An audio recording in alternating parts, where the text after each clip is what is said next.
ATA for taking my daughter somewhere. When my husband and sons went on a boys' trip, I 43F have triplets, Mark, Liam, and Abby. 14 with my husband Josh. 45 last Friday, Josh decided to bring Mark and Liam on a spontaneous trip to Six Flags. Don't like amusement parks, so I wasn't bothered by not being invited. Abby asked to go as well, but Mark and Liam said it was a boys' trip and that she would ruin the vibe. Abby was upset because she felt left out, and I felt bad for her. So I decided we'd have a day out. On Saturday, we went to Cheesecake Factory, our favorite restaurant, a local spa, and I let her have a mini shopping spree at the mall that only came out to about $150. I paid for it all, since I got a hefty bonus and didn't know what else to spend it on. She felt better after, and we even had a heartfelt mother-daughter moment at Build-A-Bear, where we made each other bears. We also had brunch on Sunday, although it wasn't very costly. The boys came home last night, and Abby was excited to tell Josh all about what we did over the weekend. He got mad and confronted me about it, saying I shouldn't have done that. I asked why, because he refused to let Abby go in the first place, and he said it was a boys' trip, and that I shouldn't get her used to special treatment for not being involved in anything. I asked why. It bothered him so much, since I know he'd do it for our sons, but he won't tell me why it bothers him so much. He ended up even trying to take her bear, but I wouldn't let him. He's being cold to me and Abby now, and I'm at a loss. ATA? Comments. Commenter. 1. So were you and Abby supposed to stay home and knit until the menfolk came home? Commenter. 2. What the fuck, your husband is an asshole. Reply. You, Mom, sabotaged the extra special nature of their boys-only road trip because he cannot now save the day with daughter by doing something special for her. Now he's just the a-hole who excluded her, and you're the saint who saved. Her daddy D-bag failed to consider this option and is big mad at you both for outmaneuvering him. So, acting out. Commenter 3. NT. Your husband has some kind of issue with your daughter's sexist? Gender disappointment that he didn't get a whole batch of boys? Whatever it is, it's not okay to treat your daughter as an outsider. He didn't spontaneously plan that trip. He intentionally planned a trip for just his boys. He's mad that you didn't neglect her as well. Seems like to him only the boys matter. ETA. Just reread this and saw he even tried to take her bear? He has some serious issues with your daughter. And I'm saying your daughter cause he is not treating her like his child. Commenter. 4. Unacceptable. I wouldn't give the boys a choice right now. I would pack up all 3 kids, say we're going to see Tia, and drive, and then have one-on-one conversations with each one about this so-called boys trip. NTA, but you apparently married one. Reply. You're right. I'll have all 3 of them come with me. Update. ATA for taking my daughter somewhere when my husband and sons went on a boys trip. It's been a while since I made my first post, and enough time has passed that I figured I would update. Firstly, I want to clear some things up. The boys' trip was not just one day. It was from Friday to Tuesday. I saw multiple people say it was just a day trip, so I wanted to clear that up. The question everyone is asking, why did I defend Josh? I wish I had an answer better than I was in denial. I didn't want to think that. Josh was horrible because I truly loved him at the time. I don't anymore. At the time, though, I was scared to accept that he was a bad person. The update, I took the kids and we went to my sister's house. Mark and Liam protested, but I told them it wasn't their choice to make. I told Josh that we were leaving for a while, and he literally said, "Fine, as long as I can keep the boys with me." We had an argument about it, and it escalated to the point where police had to intervene. He didn't get physical, but he was verbally aggressive towards all of us, and they had to calm him down, I think. That was the moment I realized I couldn't do it anymore, and decided it was over for us. I was able to force him into family therapy with the help of his family. They were appalled by his behavior, and didn't understand what was happening either. Wish I could tell you all that we came to a big revelation, and finally understood everything, but unfortunately that didn't happen. The therapist asked Abby to speak, and she asked Josh directly why he didn't let her go on the trip, and why he got upset that she spent the day with me. He refused to speak, and just walked out of the session. He blocked both me and my daughter, and the last thing I heard from him was him texting Liam and telling him to tell me that he expects custody of both the boys and not Abby. If we divorce, I still don't understand what's going on with him, and neither does his family. I also talked to all the kids separately. Abby said that nothing happened between the two of them, and that she was confused as to why he hated her. Liam and Mark said that he told them that they should leave Abby home because it was a father-son's trip, and insisted that the trip was going to have a certain dynamic that Abby would ruin. He convinced them to not want her on the trip, and they obliged because he said he was going to cancel it if she came along. As for what happened on the trip, they just said that they spent pretty much all their time at Six Flags, and the worst thing that happened was they didn't have sunscreen as of. Right now we're still living with my sister Mark, and Liam are still sharing a room and got used to it. Abby is still shaken up from the situation, and sometimes I catch her blaming herself for all of this, but I make sure to remind her that it's not her fault. All three are on a wait list for individual therapy right now, and I'm considering it for myself. But for now I'm focusing on them. I'm looking to see what my options are for housing, and as much as I would love to keep our home, I don't know if I can, and am looking into other houses, apartments as backup. I'm hoping the divorce process goes smoothly, but I can see Josh dragging it out as long as possible. I'm monitoring Mark and Liam's text messages in case Josh says anything or tries pitting them against me or Abby. He still won't talk to Abby or me, which I am fine with. As of now, I know Abby misses her dad, but I think even she realizes that she's better off without him. That's basically it for now. I'm not sure if this is the end of everything or if I'll be dealing with a lot more with the divorce. In any case, I think my kids and I will be fine. Thanks to everyone on the original thread for giving me advice and helping to pull off the rose-tinted glasses I dread to think about what would have happened if I never came here and stayed with Josh. Comments. Commenter. 1. Make sure to get a copy of the police report when it comes to custody. A friend of mine was in a situation like that where her father only wanted her brother and not her dad coming to pick up her brother and always being there for the brother really messed with her. Hopefully you can keep him from getting any custody. He doesn't deserve to be a father. Reply. My attorney and I both have a copy of the police report. Commenter. 2. WTF is wrong with your husband X? Has he always hated women or is this new? How did he treat your daughter prior to this? Was she normally excluded from man things? Your husband X is a huge AH. Make sure your boys know that. Don't let them grow up to be him. JFC. Was there no indication that he didn't like his daughter before? IDK. What to say except good for you for getting the kids away from him. Commenter. 3. Your husband is a huge asshole and I hope you take him for everything he has. Reply. I am definitely going to get the most I can. Commenter. 4. Why do I get the feeling your husband fell down some Andrew Tate bullshit rabbit hole and wants to turn his sons into real men? Good job protecting all your children from a toxic asshole. I am sorry he changed and became this man neither you nor his family understand. I wish there was a way to help him, but glad you are focusing on saving your kids. Commenter. 5.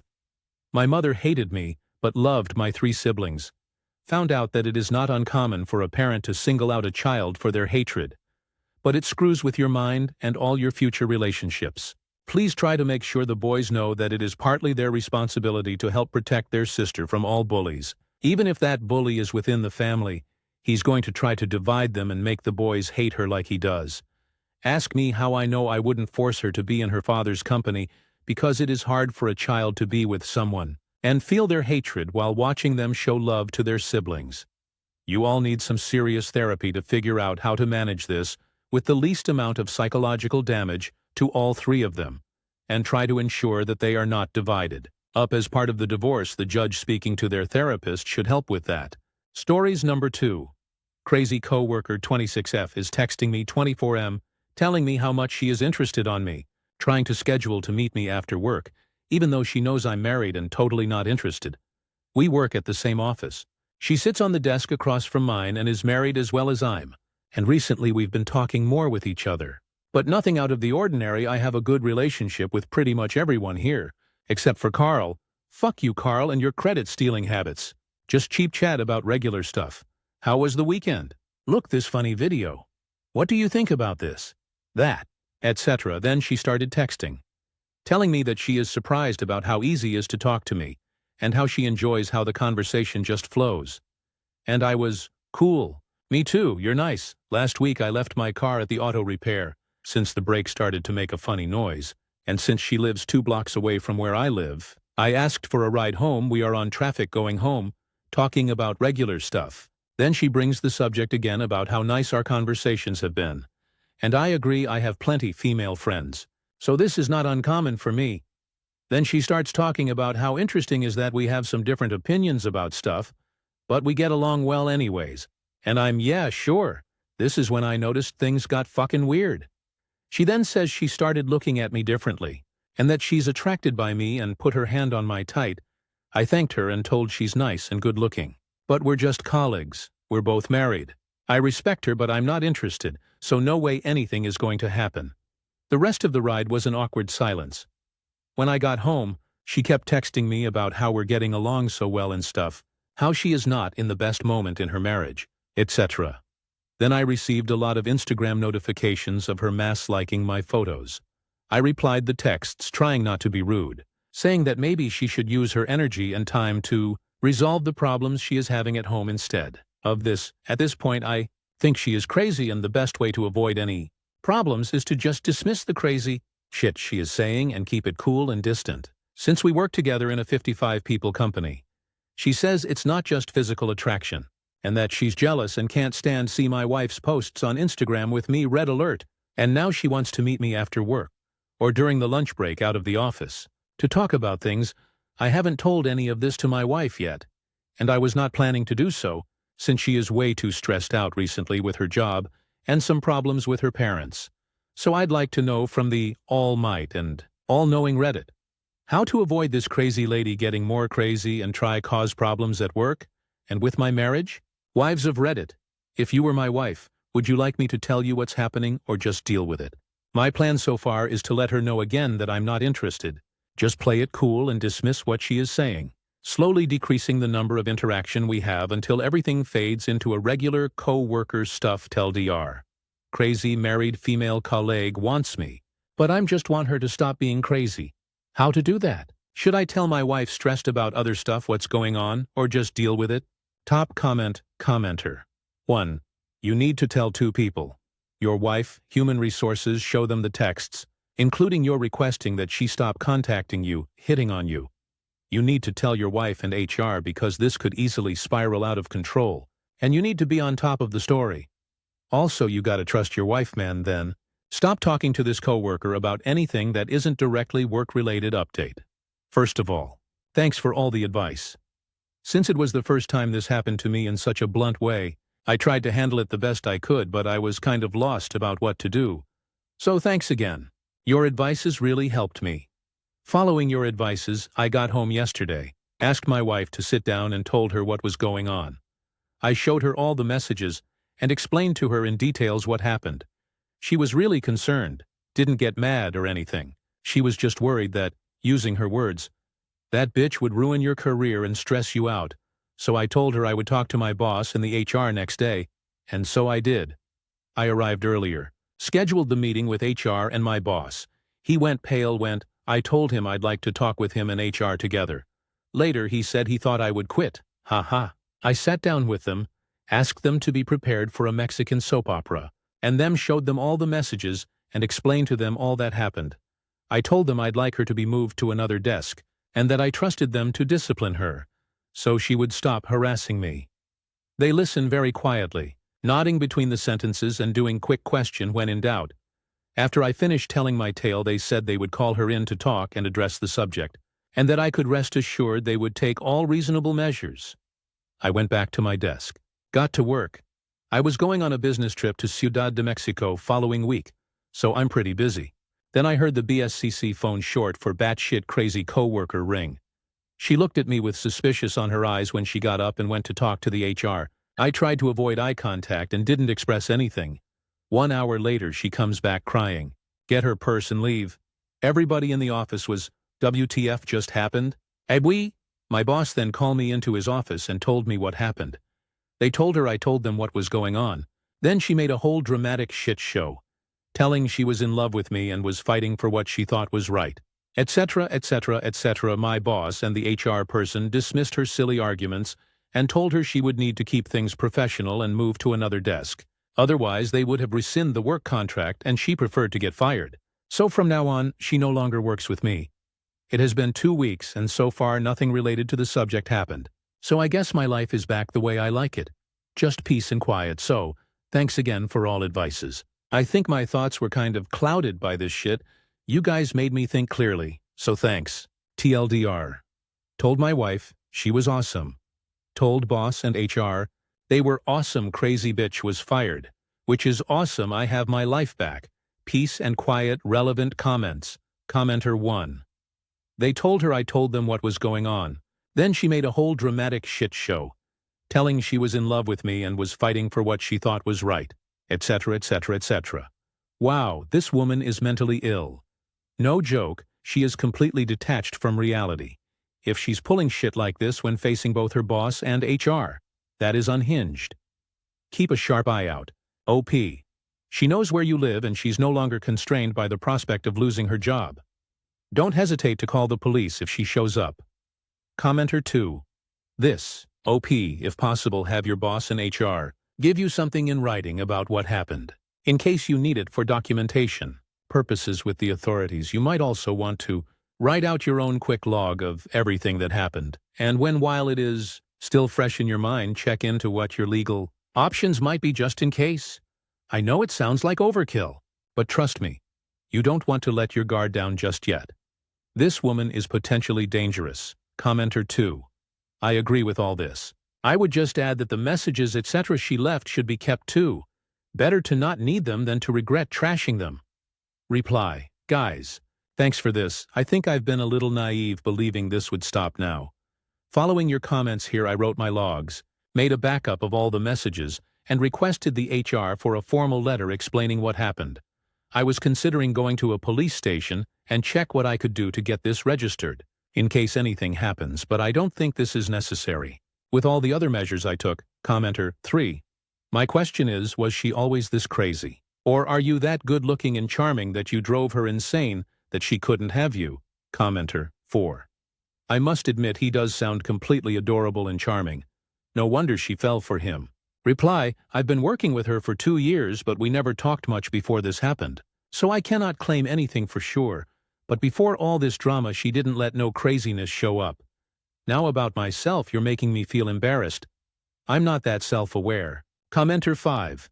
Maybe a bipolar or manic episode? Just speculating, but it is weird that it took her 2 years. Seems like it escalated quickly once she set her sights on you. Reply. Well, I'm also known for not being very perceptive, and I never paid much attention to her, so it can be my fault on this point. Edit. I know this subreddit only allow one update, and I waited 15 days to post this, but this is important, so I guess an edit won't hurt anyone. Mods, please let me know if this is not cool. Just got a call from her husband. Apparently she was crying all weekend and told him on Monday why she was fired. He told her didn't buy her version of the facts, since the contradict herself in several points of her story. He told her call the company to clarify what happened, and now was calling me just to make sure. I told him everything and offered to show him the messages. We are going to meet in an hour in a coffee next to the office. He sounded hurt, but very clear-minded. Just told my boss, HR, and my wife that I'm going to meet him. And my boss offered to go with me. Man, I'm surrounded by good people. Edit 2. Just came back from the meeting with her husband. It was all very quickly. I arrived with my boss. He was waiting for me. I just showed him the messages in my phone, answered some questions about what happened, and that was it. He said he just wanted to be sure, 'cause she deleted all of her messages. He said this was not the first time something like that happened, and apologized for everything. He said she was seeing a psychologist in the past, but she had stopped going recently. I just said I didn't want nothing to do with it, that I came to meet him just to make clear I didn't want any of this to happen, wished him the best and left. He just nodded and apologized again as I left. I'm surprised with his reaction. Maybe he doesn't seem to be angry because they passed through something similar before. I don't know and really don't care. I'm just had enough drama and I'm glad this wasn't another one. So, let's hope this is the end. Thanks for your support and advice on this. Stories number 3. Aita. For not completely changing my kid's life, just do accommodate her father. I 35F was with my ex Tom 40 Mellers for a few years, before having our daughter 10F. When she was a few weeks old, he moved out and in with some other girl and has rarely been involved. I finally put him on child support a few years ago, and you'd think he was father of the year for paying $300 a month. He never really had custody. I never kept her from him, but I wasn't going to chase him around trying to force him to be involved. Last year he remarried Peggy, 45, and is now asking for more custody.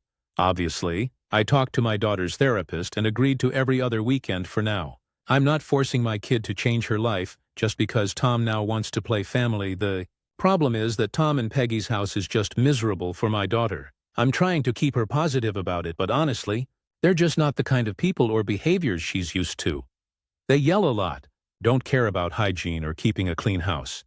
Nothing CPS would do anything about, but does not meet normal standards, much less mine, and she hates Peggy's kids. There are 5, but 2 are older and on their own.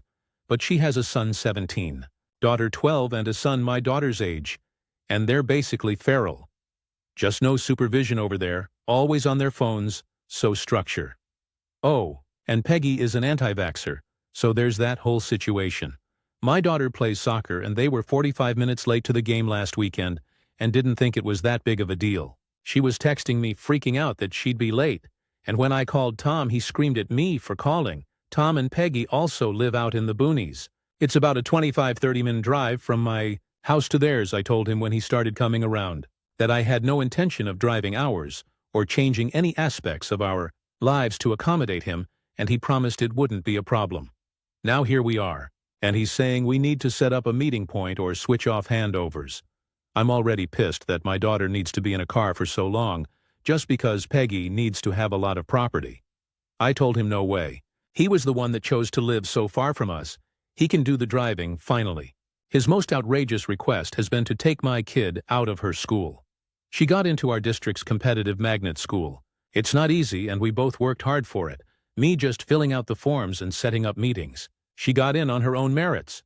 Tom says that his stepkids, that apparently he's adopting BTWLOL, are jealous of what my daughter gets to do at school, and he wants to enroll her in their public school. Not happening. My daughter has male role models, ones who actually care about her well-being, and not just social media clout. Tom can say he'll go to court, but I'll believe that when I see it. He has no gumption, and honestly I doubt a judge would side with him anyways. I have always had full custody. Have never kept her from him, but need to stick up for my kid. But does that make me the AH? Commenter. 1. Stop these visits, lawyer. Up, your daughter isn't happy going there. What are you doing? Reply. Yes, I'm going to tell him he can see her outside of the house during the day. She still wants to see him and loves him. She just doesn't like Peggy or her kids because they're trashy, and I told her not to call them that. Don't worry, I validate her, but I'm not going to shut-talk my kid's new family with a 10-year-old. She said she'd like to go to the zoo or out to dinner with him, just the 2 of them, or stay at his parents' house, all of which I will happily facilitate. But no more overnights at the junkyard house. Commenter 2. Make sure you tell the school he is not allowed to move her out. My ex did that while he had the child in August and just brought her to the new school the first day, then told me, talk to your lawyer. He can't just swoop in now and start demanding changes to your systems. It's causing your daughter distress. Have her discuss with her therapist if she has one. Good luck, and good for you keeping your little girl stable and safe. Reply, I have full custody, legal and decision-making, so he couldn't do that. I did get her a therapist for all of this, but can only afford for her to see her monthly. Tom said he'd help pay, but now refuses. Commenter 3. Your daughter doesn't want to go there and you have full custody. Why are you forcing her to go there? Reply.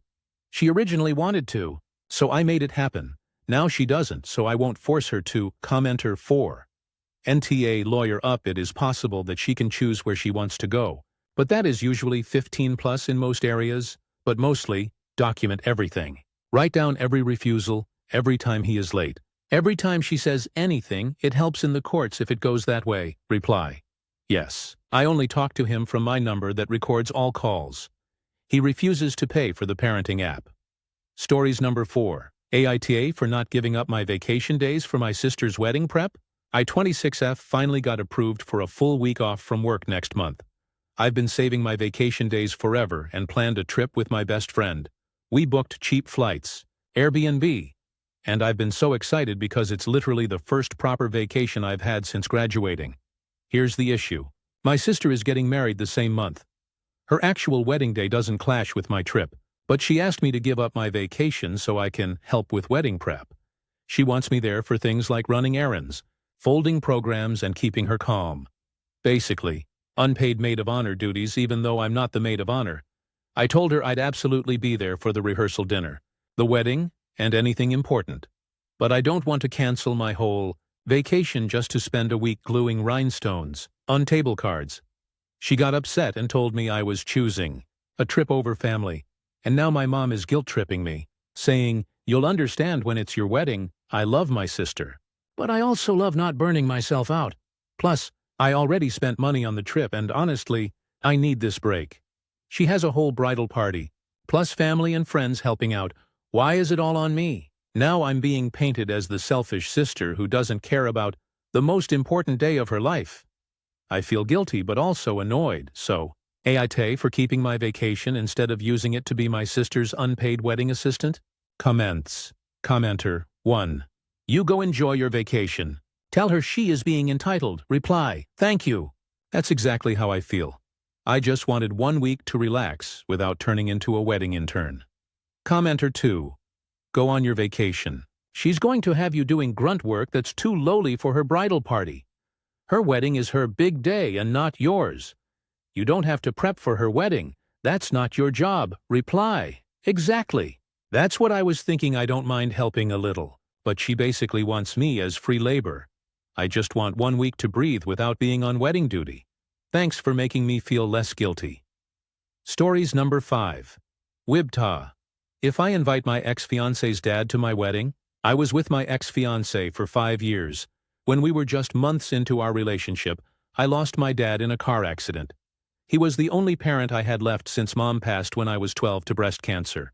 My dad was always a good guy and dad, but ever since Mom died, he stepped up big time for me and became the best dad he could be for me, even though he was struggling with Mom's death. He never dated after her because he always said she was the love of his life and that he'd rather die alone than with someone else, and because he heard way too many horror stories about horrible stepmoms and didn't want anyone interfering in my relationship with him. So losing him when I was 22 and just graduated college was tough on me. But my then-girlfriend Emily's family took me in as one of their own. Her younger brothers took me in as one of their own, and her parents treated me like a son especially. Her dad George. One time a few nights after Dad's funeral, I was over at Emily's house, and I sat at midnight with her dad alone in their porch. And I just cried. Talked about Dad, St. George. Just listened to me and comforted me and even hugged me and let me cry on his shoulders, telling me it's gonna be all right, and that they're all there for me. Ever since that night he treated me like a son completely, and even took me out to do stuff just with the two of us alone. And he always called me son. He was still a great dad to his kids, but I felt he put in more for me to make me feel included and loved, which I always loved and appreciated about him. I even started calling him Dad sometimes out of respect and love for him, which I knew made him happy and proud by the look in his face whenever I said it. I still loved my dad, and will always do, but I loved George nearly as much. I even asked for his permission when I finally decided to propose to his daughter last year of our relationship, and he accepted and shook my hand and hugged me and told me to always take care of his little girl, and that he's happy for us, and gave me his permission to ask her, which she accepted. He offered to pay for our wedding as a gift, which I was very grateful about, and we accepted. But just months before the wedding I found out she was cheating on me for well over a year, and was planning to marry me and get a divorce. A few months later, to screw me out of the house my dad left me, so that she and her partner could move in together. I called off the wedding, and thankfully nothing was in her name yet, and she never lived with me, so she absolutely had no rights to my house or any of my assets. I had hundreds of messages between her and her partner discussing how they're gonna screw me over, and I showed her family. They were so upset and angry with her, especially her dad, and he personally came over and apologized for what she did. I told him that it wasn't any of his fault, and that didn't change how I saw him. We tried to be close afterwards, but my ex flipped out and demanded they all cut contact with me or she'd cut all of them off. Her dad called me one last time, sad, telling me he had to cut contact because she was his little girl at the end of the day. I thanked him for everything and told him I still love him and his family, and told him to tell them all goodbye. He wished me a happy life, and that was the last I ever heard of any of them. Or that's what his family thinks, because we stayed secretly in contact. Not as much as before, obviously, but we kept checking in every once in a while, because he genuinely loved me and I loved him back. And at that point, it had nothing to do with his daughter. He was like an uncle to me. It's been 3 years since we broke up and I've moved on.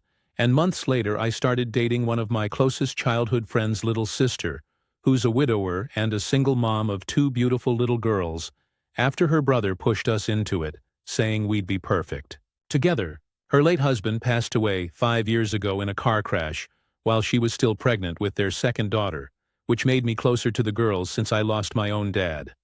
The same way, the youngest wasn't even born when it happened, and is still too young to understand things, but the older daughter is 9 years old, and she remembers her daddy, and she talks to me all the time about him and how much she loves and misses him.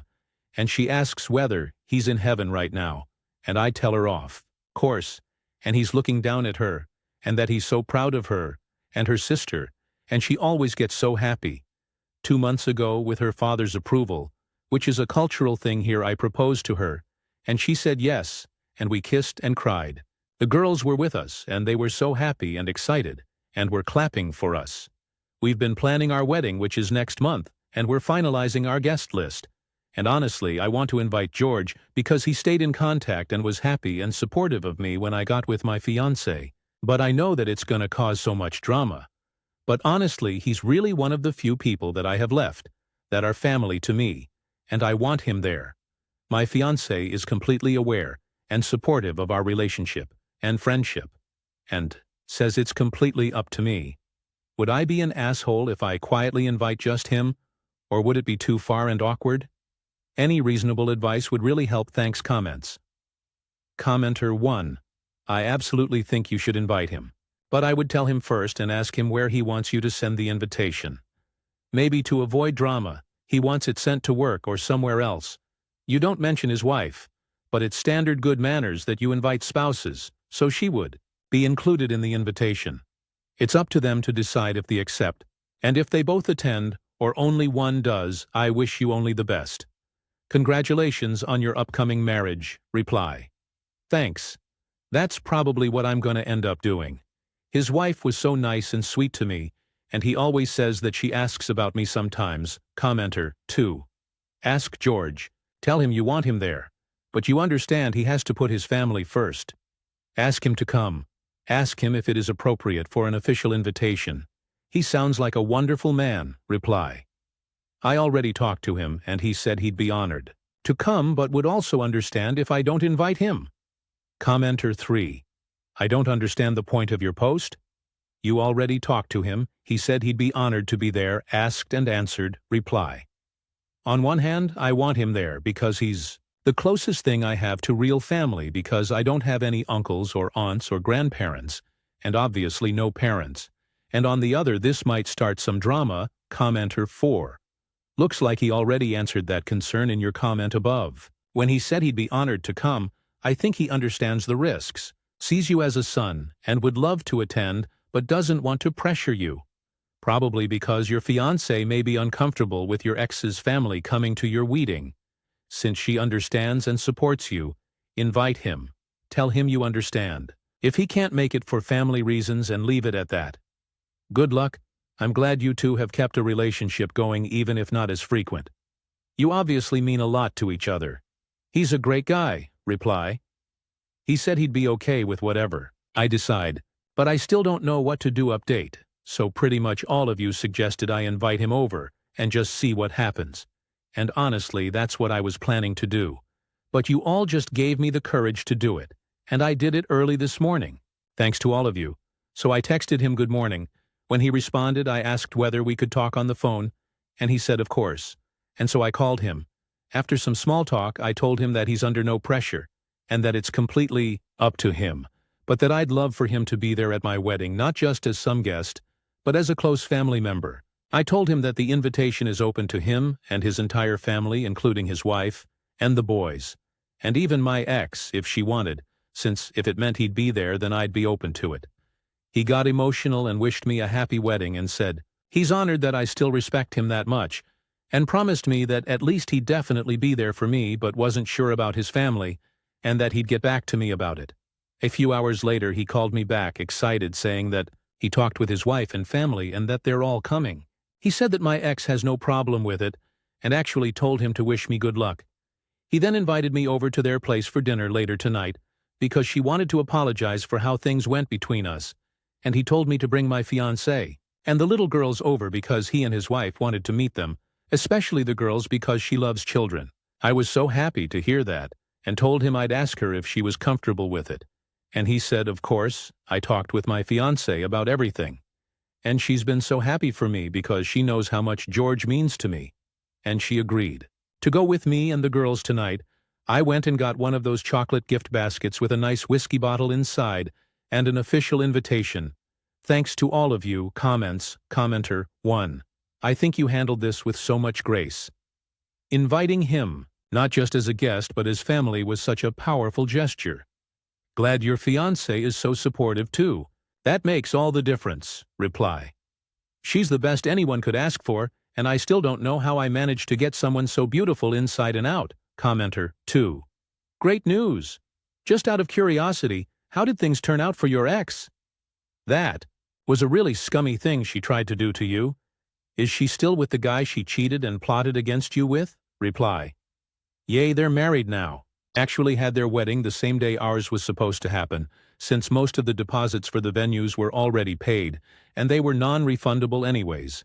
They have a son and a daughter on the way. Commenter 3. Did you ever got explanation on why she tried to con you into this marriage scam? Reply. No, but my dad was a pretty successful guy, and he left a life-changing amount of money and a great fully paid-off 4-bedroom house, so I could see why she stayed with me and tried to take it. Commenter 4. Thank God you didn't put her name on anything, right? Reply. I probably was never going to put it in her name anyway, even if we had gotten married. I just felt it'd be disrespectful to Dad's memory. Commenter 5. Just curious, is your new fiancé's name on anything? Reply. No, but it was her decision. She's a pretty successful doctor, and I'm just a middle school teacher. She makes way more money than I do. Her parents wanted us to sign a prenup just in case, where she'd keep all her money and assets in a case of divorce and I'd keep mine. My house is included in that. Stories number 6. I think my kid's school lied about calling CPS rather than calling my husband to pick her up. Our daughter 7 started school last month. I told the front office under no circumstance should they call me if something happens to her, especially Wednesday, Thursday, or Friday I work, and I am not allowed to have my phone on my person while working. They were told explicitly to call her father, who works overnight but is home all day as a result. I get to my lunch break today, and what do I find? But 16 missed calls from the school. I assume she's been hospitalized, or there's been an active shooter. Something horrible that warrants 16 calls to the parent they were told not to call. I call the school frantically before even looking at my voicemail and find that they called me because she threw up blood? Nope. Regular throw up, but because I didn't answer, this woman considered it abandonment and made a call to CPS. I asked if they'd called my husband. Nope. Just me. And I didn't answer, which isn't allowed. I called him, and he went to pick her up. There was a woman sitting with her in the nurse's office who was also there during orientation night, but she wasn't our kid's teacher or administration, so we didn't get introduced to her. As soon as my husband got there, she scurried off, and when he asked the woman at the front desk who she was, she reiterated that she had called someone about your wife abandoning your daughter, and told him if it happened again, it would be a lot more serious, and we should consider making sure mom's always there when her kid needs her. There is no fucking way that a CPS agent is just hanging around this school at all times, and didn't bother to stick around to lecture a parent who abandoned their kid when they showed EP. I think they lied because they don't like that dad is supposed to be their primary point of contact. I'm going to follow up with the principal when I've calmed down, of course, but what the actual fuck comment is? Commenter 1. Make sure it's well documented. They need to follow the communication orders you give them. They don't get to decide that the mother must answer. I'd threaten a lawsuit if they continue this behavior and make false CPS reports. Commenter 2.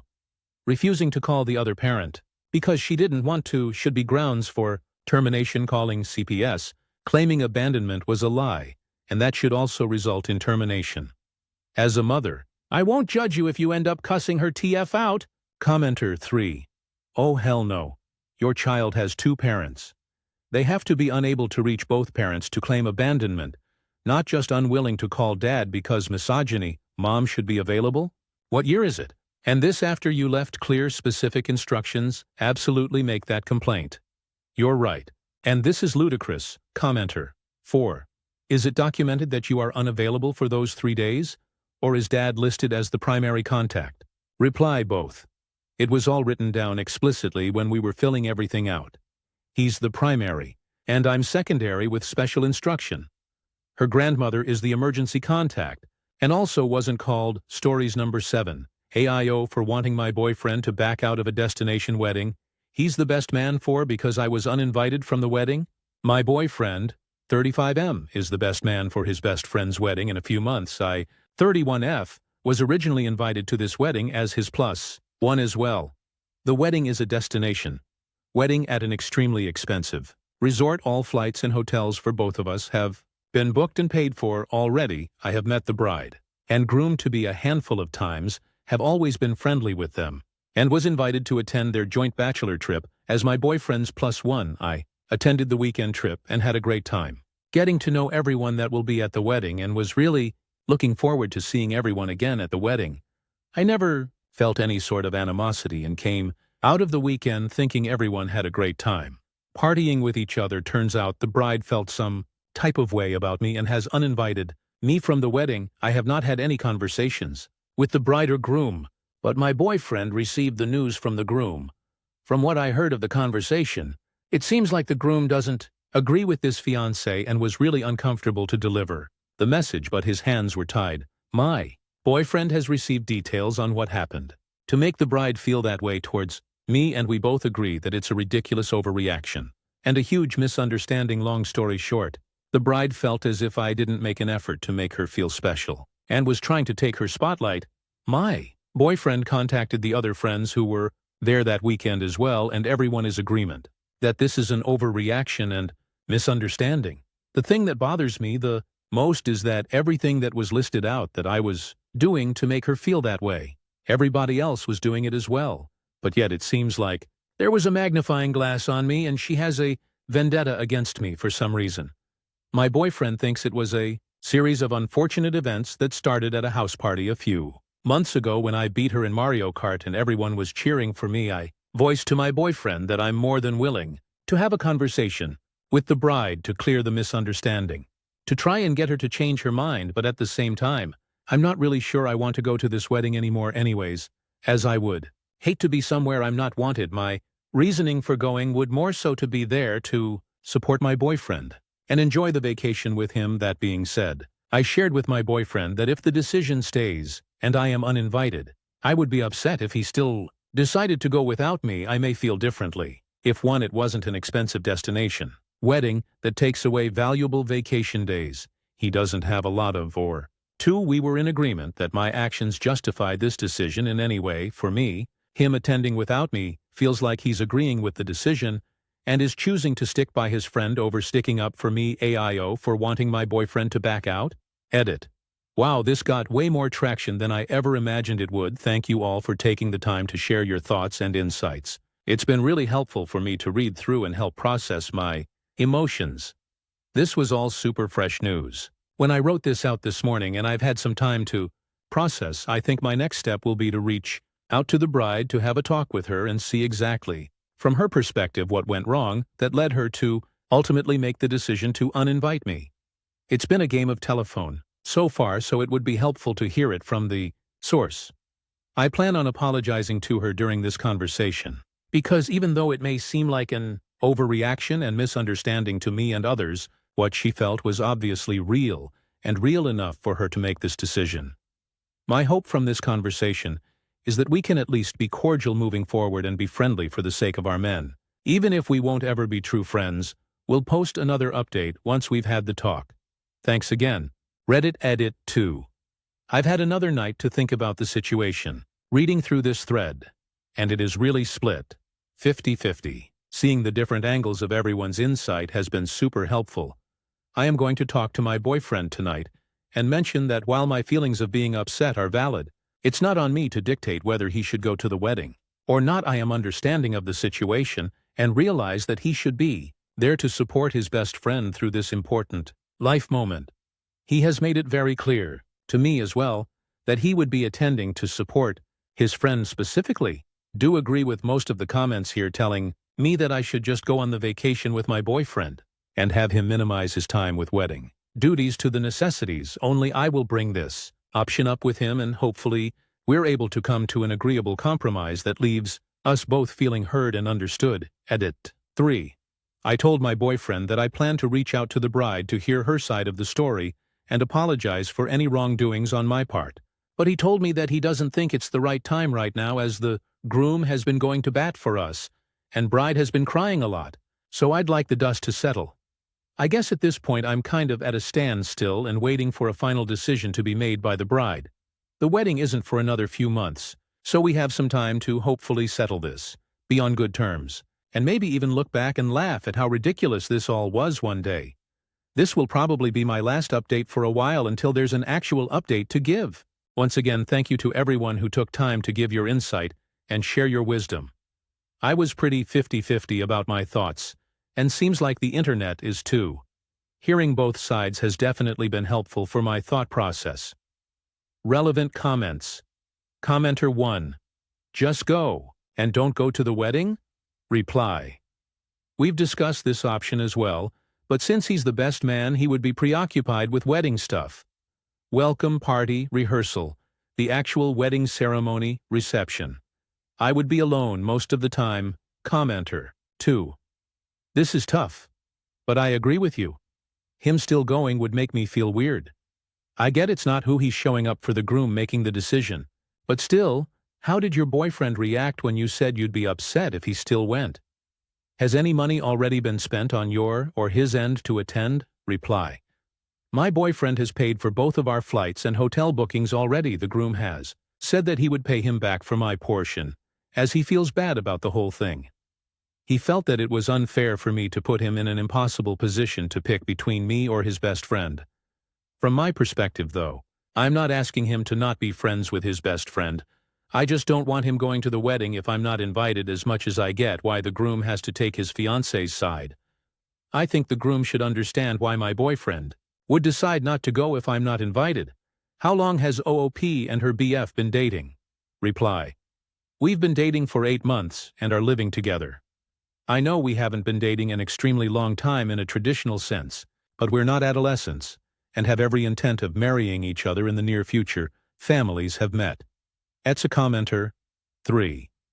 Tell us what you did, or what she thinks you did, so we can make a better call. Reply, the girls. 10 of us went out to a dinner together and were seated at a long table. I was having a conversation with the girls on my side of the table. I was in the corner and the bride was sitting on the other side of the table. She felt as if I wasn't including her in the conversation. My boyfriend spoke with the other girls who were at the dinner, and everyone who was on my side of the table felt like the dinner went well, and there was nothing to note. We were all singing karaoke. Everyone was taking turns putting in songs. The bride just finished singing a song, so I went to go put another song in. She was upset about that because I guess everyone was chanting for her to sing another song, but I was unaware she wanted to sing 2 songs in a row for the past hour. We've all been taking turns putting in songs, apparently. I wasn't trying to get to know all of the girls to this. I can say that I spent more time with some girls than other girls just because of the activities we were doing. Some girls weren't drinking, so they were sticking together and hanging out. Some girls were drinking, myself included. So naturally, we stuck together and hung out. Commenter 4. You need to talk to your boyfriend. Since y'all are serious, this decision of the bride-to-be could have long-lasting consequences. Y'all need to come up with a plan together and alert the groom bride. The groom also would need to know potential long-term consequences. How often do they hang out? Double dates? What about y'all's wedding? Reply. We've talked about this too. The wedding itself is just one weekend, but we're definitely more upset at the future consequences that her current decision will cause. My boyfriend and I were always aligned on wanting our kids to grow up near our friends' kids in one neighborhood. My friends are scattered all over the U.S. but most of his friends are in our area, so I was really making an effort to try and integrate myself with his friend group, so we could have that kind of future. But this whole situation is making me want to live far away from them. If OOP and her BF were already married, would he still go to the wedding? Reply, he said if we were married, he would back out. Commenter 5. People don't usually invite guests and give them a +1 only then to basically interview whether the +1 is worthy of attending, pass judgment, and rescind the +1, but allow the original guest to attend. That's terrible wedding etiquette. And if they plan on continuing the friendship with your boyfriend, the best man, how do they think that's going to go? No double dates, trips, or events with all four of you together? You will not be deemed worthy to attend anything in the presence of Her Majesty? And what if you and your boyfriend eventually marry? Your boyfriend may want current groom to be best man, and will she expect to be invited? Lol, these people are shallow and don't realize there's life after the wedding. It's literally the smallest of events in a marriage. They are not seeing the big picture. It's extraordinarily rude to rescind an invite in this way, and I would assume you and your boyfriend will have to deal with the emotional fallout if he chooses to attend. Maybe your relationship won't last much longer afterward, but maybe that's what the bride wants. She's playing anti-Cupid, reply. We all agree that she's being really immature about this whole thing, and have not taken into the considerations of all of the consequences that will come from this. I would have at least appreciated if she spoke to me about her feelings first before coming to such an explosive decision. How old is the bride? Reply. She is a bit younger than the rest of us. I think she's 26 or 27. Boyfriend said she's always been the baby of the group. Why is OP's boyfriend the one who paid for the entire trip when they only have been together for 8 months? Reply. When he was a +1 at my best friend's wedding, I paid for our accommodations as he was my guest this time. I'm his guest, so made sense for him to pay. Update, my boyfriend doesn't want me to come to the resort at all. Turns out, I actually paid for the flights. It's been so long since we booked. I forgot the resort is technically refundable since you don't pay until you get there. The groom has said he would pair up my boyfriend with another guest that's coming alone, as the rooms are priced per 2 occupants. I told my boyfriend that, while it's valid for me to upset about the situation, it's not valid for me to dictate whether you should go to this wedding or not. I understand the tough spot you're in, and I don't want to make it more difficult than it already is for you. Whatever the final decision bride and groom come to is. You should go to support groom if the decision stays that they don't want me at the wedding. Maybe we can still go to the resort together and I'll just enjoy some solo spa time while you're doing wedding stuff. That way, we can still have some time together and you can fulfill your best man duties. He was very against this idea, saying that this would most definitely cause a lot of drama and alienate me further from the group. I said that he knows his friend group better than me, and if he feels like this would cause more stress for him, I'll bow out. I mentioned that if he doesn't want me staying at the same resort, I could go to a different resort in that area, so at least the flights aren't wasted. He was against this idea as well, and said I should just stay home or go to a different destination completely. I have no reason to think that my boyfriend is being unfaithful, as some of the comments in my previous post have mentioned. This just seems to be a point that we don't align on. He wants to make it as drama-free for the bride and groom on their wedding weekend by prioritizing their comfort and needs over mine. I want to be the understanding girlfriend so badly, but man, am I torn between feeling neglected as the girlfriend versus trying to just let it go and not die on this hill. AIO, relevant comments. Commenter 1. Something else is going on beyond what you're being told. Or your boyfriend and that friend group are insane. Maybe both. Reply. Yeah, it's really frustrating to be the topic of discussion and not being allowed in on the discussion. Feels like I'm in a hole with everyone throwing shade at me and I can't even be there to speak up for myself. I'm just hearing everything through my boyfriend, and it's still a big game of telephone. Commenter 2. How important is this friends group? Your boyfriend is assuming they'll all be upset, but will they? They know you had tickets and resort booked until you were uninvited just 2 weeks before. Boyfriend has wedding duties, fine. You shouldn't lose out on a trip altogether to spa since time off. Work scheduled off. Don't post on social media. Don't blow up boyfriend's cell with calls or texts, and go sunbathe. Geez, they don't own the reply. They're very important people to my boyfriend. I recognize how important it is to have a solid friend group around you. And I wouldn't want to do anything to jeopardize his relationship with his. He says that me going will be a statement enough for them to see me as vindictive. Commenter 3. He is being very unreasonable, and I'd be sus about it. Seems like your BF wants some alone time. With that person the groom said he would pair your BF with. And maybe that someone is the bride friends and wants to play matchmaker? I think you should go to the resort still. It won't make any drama, and it shouldn't. Reply.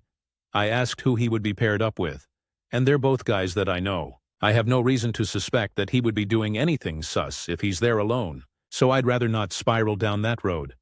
I thought going to resort and doing my own thing was a great compromise, as suggested by many others. But he wholeheartedly disagrees. Even going to the same country at a different resort would apparently cause issues. Commenter 4. Ultimately, only you can answer the question of, am I okay with this? If you are feeling torn between wanting to be understanding, but also feeling like everyone is being taken care of but you, maybe it's good to express this. Also, do you have any best girlfriends? Because you should take that plane ticket refund and go do a trip with friends. Get out, don't stay at home. Go see parents. Etc. Better to go have fun than mope. Reply. This is a great idea. It's one of my best friend's birthday that weekend, and I wasn't able to do anything with her due to this wedding. Would be a great excuse to take a girls' trip together instead. Commenter 5. Right now, everything you're being told comes from your boyfriend. I'm not saying he's lying, but he's certainly going all out to not have you speak to anyone else in the friendship group or wedding party, isn't he? Why is that, I wonder? You are perfectly within your rights to reach out to the bride to find out exactly what's going on, in a totally non-accusatory way, of course, and to see if you can smooth things over with her. The cynic in me wonders if your boyfriend is engineering this so you don't get to go, although I sincerely hope I'm wrong.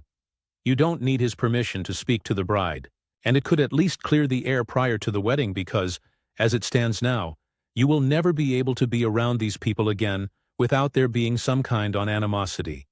And if they're all that important to him, how long will your relationship last when you can't be part of the social group? Reply.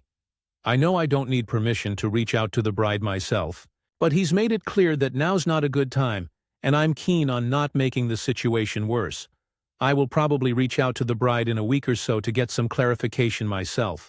Yeah, that's what I'm worried about. It was really important for me that my boyfriend got along with my friend group, and they've welcomed him in with gracious open arms. I unfortunately did not get the same from his. OP responds to a comment about her priorities on the relationship. Reply. You may be right on that one, and it sucks to know that I value our relationship higher than he does. Even though we are not married, I feel that I go about our relationship with the same respect as if we were. That respect definitely doesn't feel reciprocated. Stories number 8. 8th, for embarrassing my coworker after she kept stealing my lunch, so I 29M work in a small office, and we all share one fridge in the break room. Over the last few weeks, I noticed my lunch kept going missing, sometimes just bits of it, sometimes the whole thing. At first I thought maybe I was misplacing it, or forgetting it at home, but it happened enough that I knew someone was eating it. I didn't want to make a big deal, so I put a sticky note on my lunchbox that said, "Please don't touch. Thanks." That didn't work. I even brought cheaper, boring lunches hoping they'd be left alone. Still kept happening, so last week I made a pretty spicy curry and labeled it with a warning. Very spicy. Do not eat unless you want to cry. I also added some extra hot sauce to drive the point home. Not 5 minutes into lunch, one of my coworkers, Kara, starts coughing and gasping dramatically at her desk. She's chugging water and telling everyone, "Someone tried to poison her. I told her it was my lunch and that she shouldn't have been eating it in the first place." She turned red and didn't say anything, but later HR pulled me aside and said it was inappropriate to knowingly make food that could hurt someone, even if I didn't offer it to her. They told me I escalated the situation unnecessarily. Now I feel kind of bad. I really didn't want to cause drama. I just wanted my food to be left alone. Aith? Comments. Commenter 1. Ask HR if they're suggesting theft in the workplace is acceptable. Commenter 2. Screw her. You left ample warning I would mention that to HR and tell them you would have enjoyed your lunch had it not been pilfered. Reply. Exactly. I didn't just leave it unmarked, I literally labeled it as super spicy, and even added a warning. I told HR that I would have happily eaten my lunch if it hadn't mysteriously walked away again. It's wild that the person stealing food got sympathy, and I'm the one getting talked to. Commenter 3 NTA. They can't even come at you for secretly trying to hurt someone as you clearly labeled the container. Commenter 4. Tell HR unless they are paying for my lunch, they don't get to dictate what you make, and unless they reprimand the thief, how will it look to your clients that the company condones thievery? Also, there's the sanitary questions that are in play, since she is obviously going through lunchboxes to pick and choose what to steal. Stories number 9. Aita for being brutally honest too honest? In therapy because I would trade my dad's wife and other kids to have my mom back if I could? My dad and his wife Lucy decided we should get some family therapy again because they weren't happy with how I'm not really in the family. Dad met Lucy when I 16 was 9, married her when I was 10, and they have 3 kids together. My mom died when I was 7, so I live with them full time. I follow the rules and show respect by not ignoring Lucy and helping her if she asks. But I'm really distant with her and the kids. I don't try to get close to them, and I don't accept her help with stuff. I never call them my family either. They're Dad's family and Lucy's my dad's wife, but that's all they are. We did therapy when my dad decided to propose to her because he wanted us to all get along and have a smooth transition. I was distant then too, but didn't explain my feelings about everything. I said what I could to get therapy over with faster. I said I'd be respectful, and I wouldn't ignore anyone, and I didn't hate Dad for moving on. When we started therapy again, my dad and Lucy were saying how I treat them like a second-best family, and that Lucy and the kids don't feel loved or wanted by me. Lucy said she never expected to feel like my mom, but she thought we'd all be happy and love and treasure each other. She said she would have my back anytime, but she doesn't feel like I would have her back or my half-siblings' backs. My dad said he worries that if anything happens to him, I'll just never speak to Lucy and the kids again. He said he hates the thought of leaving me without an immediate family and making the kids lose 2 people at once. Lucy said she's afraid to lose me too if something happened to Dad. She said she feels like I tolerate her but couldn't care about her as a person or a member of my family. They said it was easy to see and feel a difference in my relationship with Dad versus Lucy and the kids. Lucy said she feels like I deny myself a mom figure and instead choose to have my Aunt Beth take on the female role. She said it's not like I couldn't have them both, but it hurts when I go to Beth for stuff I would otherwise go to the closest female relative for. I was asked if I could explain how I feel. For 2 or 3 weeks I said I didn't think I wanted to share, and I didn't feel comfortable saying everything out loud. My dad and Lucy pushed me to speak. Dad said we couldn't get anywhere if I didn't, and Lucy said we couldn't help our relationship along if I wasn't honest. They kept saying I needed to be honest and open about how I feel and couldn't hold back in therapy, because it would never help. At our last session, Lucy lost her temper and told me to fucking speak already because they were trying to fix everything, and she needed to know what to do to stop feeling second best. And like I'm 1 foot out the door, I snapped then and said they're not second best. There's no best in there. I said I didn't choose to have her and the kids I tolerated. I accept they make Dad happy and accept him having them in his life. But they are not my family, and I would trade them in a second for Mom. If I could, I said, I know that isn't possible, but I didn't see anyone as second best to Mom, because there's no competition. The therapist spent 10 minutes making sure I knew there was no trading people, and I was able to show her that I knew, and that I don't actually think you can bring the dead back or anything. My dad and Lucy were quiet on the way home, and Lucy got the kids out of the house while me and Dad were alone. He asked me where these feelings came from, and I said I always had them. He asked if I knew that people went on to love step-families after they lost a parent and orphans found new families after losing both. I said I knew, and I didn't think that was wrong either, but it's not for me. It was 2 days after that session when Lucy told me I had made therapy an unsafe place for her, and I didn't go with them in good faith, and I didn't need to be so brutal. I didn't even want to go to therapy in the first place. It was her and Dad's idea, commentees, Commenter 1. You did exactly what you were supposed to do though, and they pushed you to do it. Not your fault. Lucy only wanted to hear what she wanted to hear, and not the truth. Reply. It's obvious they knew how I felt going in, because a lot of what they said was 100% true. To be honest, the way I interact with everyone did make it obvious I wasn't attached. The way I don't try to use Lucy's help was a sign too. It's not like I was trying to be dishonest about it. I don't know if they wanted me to lie and pretend it was the truth, or if they were expecting me to hear all that and feel different. But they kept pushing for honesty. They said holding back wouldn't work. Commenter 2.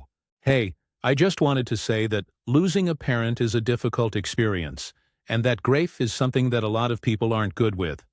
Not that you aren't good at dealing with your grief, but I'm not sure your dad and stepmom have been. Is it possible for you to get individual counseling for yourself? It just seems to me that you've experienced a tremendous loss, and one of the people who is closest to you in the loss, your dad, has sort of just moved on and expected you to as well. Have you gotten grief counseling along the way, or just, let's make a big happy family coinciding? Because grief is one of the most profound emotions people cope with in their lifetime. And you've had a very early experience with it that most people your own age can't relate to. Please take care of yourself. Commenter 3. NTA. People should not ask questions when they probably won't like the answers. Reply. But they knew the answer. They might not have wanted it to be the answer I'd give. I get that, but a lot of what they said was accurate. So they understood to some level. Maybe they expected it to be not as harsh. And I get if they hadn't expected me to go into full brutal honesty mode like I did, but they asked for an honest answer while knowing, I guess they wanted me to lie. Commenter 4. Lucy told me I had made therapy an unsafe place for her, and I didn't go with them in good faith, and I didn't need to be so brutal. That's so fucking rich. She is the one who didn't go in good faith. She is the one who went with the intention of trying to force you to change your mind and your behavior. If she actually wanted to use therapy productively, she'd be going with the intention of understanding how you feel, so she can meet you where you're at, so she can work on her own feelings about the family dynamics. You don't use therapy as a tool to manipulate someone into loving you. She is the one who made therapy an unsafe place for you by snapping at you to force you to share your feelings, and then guilting you for sharing how you felt. She is completely in the wrong, and you are. NTA. Stories. Number 10. I hate when parents send their kids to the desk for things, however short. So 2 kids, both boys, walked up to desk. One looks about 5 and the other probably 3. With the older one holding the hand of the younger one, I'm wondering what's going on since it's like almost 12:30 a.m. The 5-year-old says, "Excuse me, sir, my mom sent me and my little brother." He pauses, points to the 3-year-old and adds, "This is my little brother." First off, I almost started laughing because that was freaking adorable. Second, I thought, thank you for the clarification, because without that, I would have thought you were just walking around with a random kid. He then tells me that his mother told them to give me a piece of paper they're holding. I take the note, and it's from their mother asking me to give the older one a pack of feminine pads and post it to her room. So I direct the kids our guest store and point them out. They're about to just walk off with them in clear view when I call them back saying they should let me put those in a bag. The older one says thank you, and then walks off like the title says. I hate when parents send their kids down for things when they should be coming down themselves. However, it's rare when it turns out this entertaining. Comments. Commenter 1. Kids at the desk can be such a treat sometimes. My favorite recent interaction was with a girl who was maybe 10-11 at the oldest and nonverbal. She was wearing a Sonic the Hedgehog shirt and carrying around a Sonic plush that was almost as big as she was, looking pretty overwhelmed because it was a busy weekend, and there were a lot of kids in house already. I'm neurodivergent myself, so I usually pick up on it pretty quickly and try to make things easier for kids not doing well in such a hectic, noisy, and unfamiliar environment. I also happen to have one of those Shadow the Hedgehog plush backpacks that I bring to work with me. His head is the perfect size to carry small stuff like pens lol, so, with her mom's permission, I brought the backpack out to show her, and she literally squeaked with delight. It was genuinely one of the cutest things I've ever witnessed. When they came down to use the pool about an hour later, she walked up to the desk by herself and gave me a drawing of Shadow the Hedgehog she did on the notepad in their room, and I literally laminated it and took it home with me to cherish forever. It was, admittedly, an exception to what my shifts are usually. Commenter 2. Honestly, I really like it when parents give their kids tasks like this. Far too few give kids chances to learn how to function in society. Commenter 3. I once had a panicked father coming for supplies for his daughter getting her first period while at the hotel and trying to remain calm. We did not sell feminine products in the shop. We put them in the lobby bathroom for free. I loaded up a bag for him to bring up, pointed out the pain medication we had if he needed it, and told him to tell his daughter she can come down to grab more supplies if she needs them. He seemed relieved. I'm sure they had everything they would need at home. Reply, I can only imagine how relieved he was for your help. Commenter 4. I had a little boy try to negotiate the price of our ice cream until his grandpa came up and just handed me the money needed. Reply, I'm not gonna lie. I might have dropped the price, not by much, just for him impressing me enough to think that would work. LOL. Stories number 11. After 4 dates with a girl, we talked about exclusivity and she said she has yet to meet with a guy because of schedules haven't matched. What do I even do here? I met a girl on a dating app a month ago and since then, things have been great. We've had 4 great dates, with last night being the best. We celebrated my birthday, and at the end of the date we kissed later that night over text. Exclusivity came up, and I said I'm not seeing anyone else right now. And what I didn't tell her was, I fully expected the same from her due to how often we talk and how excited she's been to see me. I was a little shocked to hear that she's still talking to one guy but they haven't met yet. Due to schedules, I understand the dating culture and especially dating apps where these women have unlimited options. But how long do I have to wait for her to be exclusive? 4 quality dates feels like enough for me to know I don't want to be pursuing anyone else, and I'm fully interested in her. What do I say to her? Do I ask when she's going to know if she wants to be exclusive? Edited to make it clear I didn't tell her I anticipated her being exclusive to me. Comments. Commenter 1. There are other ways she could have said it, but basically she rejected your offer for exclusivity. As great as you think things have been, she apparently isn't on the same page as you, and you haven't caught her interest enough for her to accept that offer. Sucks being on standby like that. Your 4 dates don't have you as the clear pick versus the other person's 0 dates. Makes you wonder how much she's even into you. Commenter 2. Yeah. Just because you think all the dates went fantastic doesn't mean that she did too. Commenter 3. Bro, sounds like you're the second choice. Commenter 4. Second choice of guys she's talking to now. Commenter 5. If you want exclusivity now and she doesn't, that's a perfectly acceptable reason to no longer continue with the relationship. Update. Thank you to everyone who helped with feedback on my last post. I read almost all of them.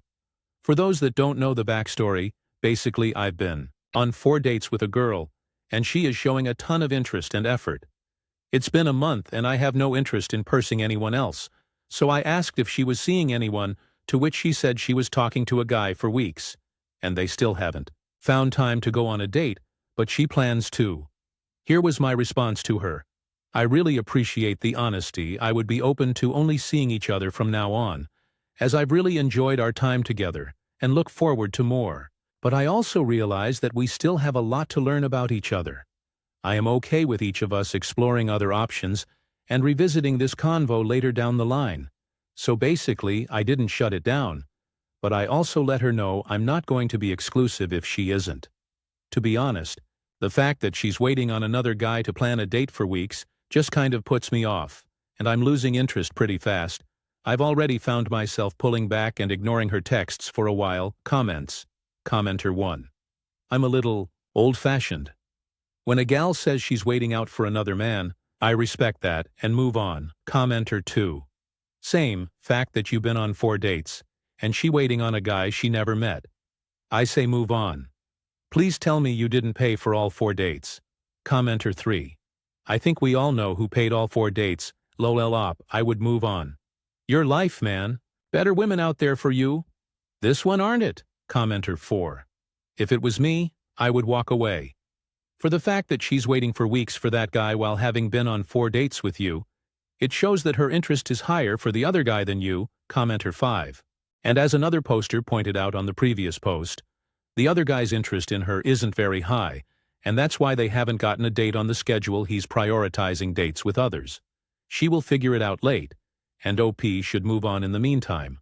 New update, hello again. This is my second update on the situation I found myself in, where I was going on dates with an amazing girl, but she told me she was going to go on a date with another guy when I mentioned she was the only one I was interested in. My first 2 posts about it drew a lot of attention and advice. I couldn't be more thankful for all of the responses. It was very split on what I should do. A lot of people said I have no spine, and should stop any contact with her, and that I was disrespected. The other half said that 4 dates is way too soon, and I need to communicate that I want to be exclusive before I stop talking to her. I decided to tell her that I was very into her, and understand she wants to explore her options, but I'm going to explore new people if she is, while we continue. To get to know each other, I never acted on my response and distanced myself from her for a bit, but didn't explore anyone else. Here is the update. Today she told me she cut off the guy she was going to go on a date with after realizing she really had a lot of feelings for me and didn't want to get to know anyone else or risk losing me. She was waiting to tell me in person, but felt like waiting for that was the wrong thing to do. So she told me she politely declined the date with the guy, and is totally focused on me. I know there will be skepticism that she might be trying to play both sides, but she has been very honest with me up to this point, so I don't have a reason to think she is lying. I'm going to continue to get to know her and see where things go. But so far so good. Thank you for all of the advice. I'm sure I will need more at some point. Appreciate all the help, even those who messaged me. I'm a cuck for keeping in contact with her. LOL comments are mixed. Commenter 1. Keeper. If you play your cards right. Reply. Big if, there. TBH lol. Commenter 2. Self-doubt won't advance your cause, bro. Reply. Work in progress but better than where I was 3 months ago. Commenter 3. My money would be on her already going on the date. It didn't work out, and now she's circling back to you. I hope it works out for you. Commenter 4. Looking at this thread and your previous ones, I'm honestly dumbfounded by how clueless most of the replies are. Women will never tell you about your competition. This openly, the other guy was never an actual option. He was a prop used to bait you into making the first move pair. That, with the reddish flags you already noticed on date 1. And you should take this as a sign that she brings some chaos into relationships. If you're not grounded, she'll take your head for a spin. The fact you came to Reddit at every turn in this shows you're not fully trusting yourself yet. That's fine. You'll learn firsthand. Just don't ignore your gut. It's screaming at you for a reason. Stories number 12. AIO for breaking up with my boyfriend after he called me a racial slur. We were having a conversation about politics and different minorities. He was on the opposing side of what I was saying, and while it wasn't an argument, I guess he just wasn't liking my perspective. In the middle of that, I mispronounced a word, and he responded by calling me a racial slur. The way he said it came off smug, almost like he thought it was clever. The second it came out, and I asked him what he'd called me. He went silent and I hung up the phone. Later he apologized and said he was stressed and not in the right headspace. For context, it was fight week for him, so he had been cutting a lot of weight, barely eating, and only drinking water. He admitted that had a major effect on his brain. But earlier in our relationship we had already talked about boundaries, and I made it clear slurs were a hard line for me. So I broke up with him. He's heartbroken and telling me that he wishes I'd talked to him first before coming to my decision of breaking up with him. Am I overreacting for ending things after just one incident, even though he apologized and was clearly under stress? Edit. For context, I am black, and he is white. Edit 2. This is not me making excuses for him, but I do have to clarify because a lot of people seem to think I brought this onto myself. There were no warning signs. This was my first real relationship.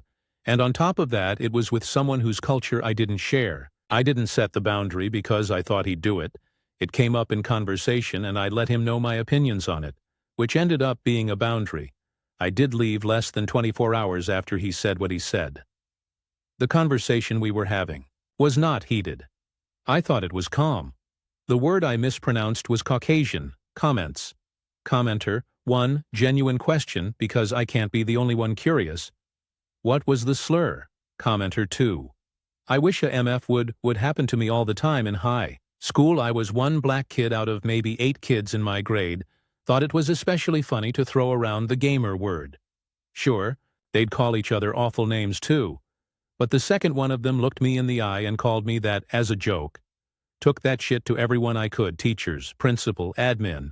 Got my mama involved 'cause she's aggro as fuck when she wants to be. Kids got on me for snitching. And it made me realize that a lot of non-black people think that it's funny. My school was mostly white and Indian kids, one of those magnet charter schools, so it was a real mindfuck realizing how few of my peers actually understood how racist that shit really was. I don't know what he was thinking. Maybe he thought that shit was funny. Maybe he was trying to see if you were the kind of woman that would take his shit like a doormat. Since I'm black, it's really hard for me to understand all the motivations behind people using that word. Like a kid looked me in the eye, called me an N-word, and then I was treated like shit for doing something about it. It's such a mindfuck, so TBH, I get why you're posting here. A lot of people downplay the fuck out of that shit. Nor commenter 3. There's absolutely nothing that he could be going through that would justify weapon-zing his privilege and calling you the N-word. In that very moment, he wasn't just being completely and utterly derogatory. He wanted to dehumanize you. Take away your personhood and dignity over being slightly annoyed and inconvenienced with. Honey, that man will put his hands on you one day. Run, go, leave, and don't turn back. Someone who stoops that low and respects you that little cannot be forgiven and rehabilitated. Stories number 13. Aita for going nuclear on my aunt at my own wedding after her son harassed my sil. So my wedding was 2 weeks ago, and I feel like I'm living in the wreckage of a bomb I set off myself. I'm so lost, and I need to know if I'm the monster my family is making me out to be. I, 28F, just married the love of my life, 30M. His family is Arab Muslim, and they are, without exaggeration, the best people I have ever known. I'm an only child, and my own family is really complicated. And husband's family welcomed me with open arms from day one. So for the first time, I felt like I had a real, supportive family unit. I'm basically an only child. My half-brother from my dad's side is much older and he currently lives in Japan. And even though we don't talk much, he still called me to congratulate me. As for my parents, they weren't even supportive of my marriage until I told them I'd cut them off if they kept pushing. So yeah, I already knew going in that I couldn't count on them for anything but drama. The wedding itself was perfect. For a while everyone was happy. Even my parents were smiling at some point. Then there's my cousin, Mark, 35M. My aunt begged me to invite him, and honestly, and yes, I regret this, I couldn't really say no because I didn't want any drama. Mark is a walking disaster. He is a womanizer, has 3 children with 3 different women he abandoned, and his own father is the one sending them money. He's just a user. But for my aunt, the sun shines out of his. So the night is winding down when I hear a scream. Not a happy one. I turn and see my youngest sister-in-law, Layla, 19F, backed against a wall. My cousin Mark is standing in front of her, and he's dripping wet. She's the one who screamed, and she's holding an empty water glass. So when I rushed over, Layla was visibly trembling. My other SIL told me what happened. Mark had cornered her, telling her she was too pretty to be hiding under that thing, her hijab, and that she was wasting her perfect face. Then, the part that made me even angrier, he apparently reached out and tried to tug it off her head to see her beautiful hair.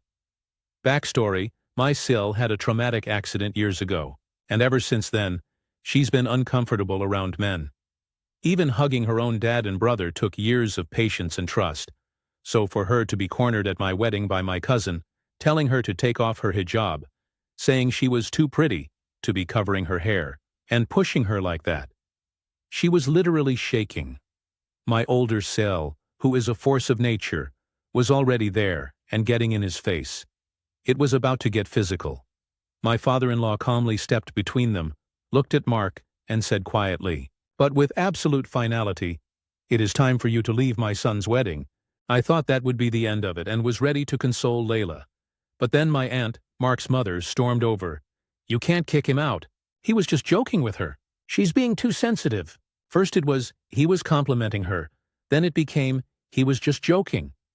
Before I could even speak, my own mother pipes up, I'm sorry, but she's right. This is a huge overreaction. Mark didn't mean any harm. That's just how he is. Seeing Layla still shaking and looking so scared, and hearing my own mother defend this creep who had just assaulted my new sister, a switch flipped inside me and I just snapped. I looked straight at my aunt and said, No, he needs to leave now. She started up again. OP, you are not going to disrespect your family like this. And I just let her have it. My family? You don't get to lecture me about family. This is actually why your own is broken. This blind worship of your useless, good-for-nothing son is the reason you have one child who ruins every event he attends, and another who hasn't spoken to you in 5 years. And you dare wonder why your own daughter went no contact? It's because of this.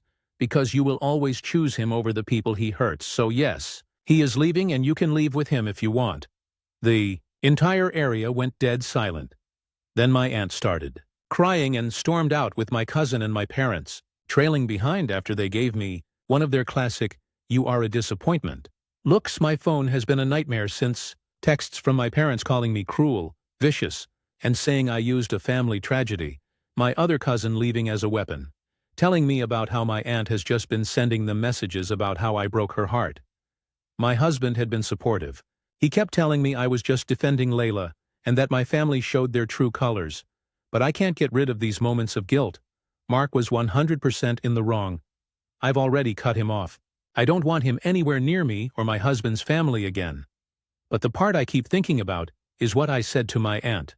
I don't regret defending my SIL. She was scared out of her mind, and I will always pick her over him. But maybe I went too far, bringing up her daughter leaving. I know that's a sore spot, and I basically twisted the knife. I feel like I dropped a nuke to win a fistfight. And now my entire family is radioactive. Aita? Relevant comments. Commenter 1. NTA. It sounds like you said something that was way overdue, and honestly, your family got off easy.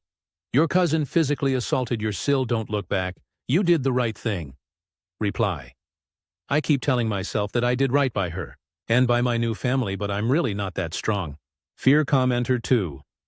Just because Mark is always like this or that's just the way he is does not mean anyone needs to accept that behavior. For shame on 2 women allowing that. You are not the AH, and you should feel proud. You stood your ground and had him removed. Whether or not Layla has previous trauma is beside the point. Backing a woman into a wall is never okay, and trying to take her hijab off is absolutely insane. Someone needs to put that guy in his place. Reply. Exactly. And she looked genuinely so stressed and upset, which is why I lost it immediately. Commenter 3. Obviously you were right to defend your SIL. That's not your question. And you were justified in being very harsh. Your aunt supported an assault, and so did your mother. Was what you said all true? That's why your aunt's daughter went no contact? Because of her son's behavior?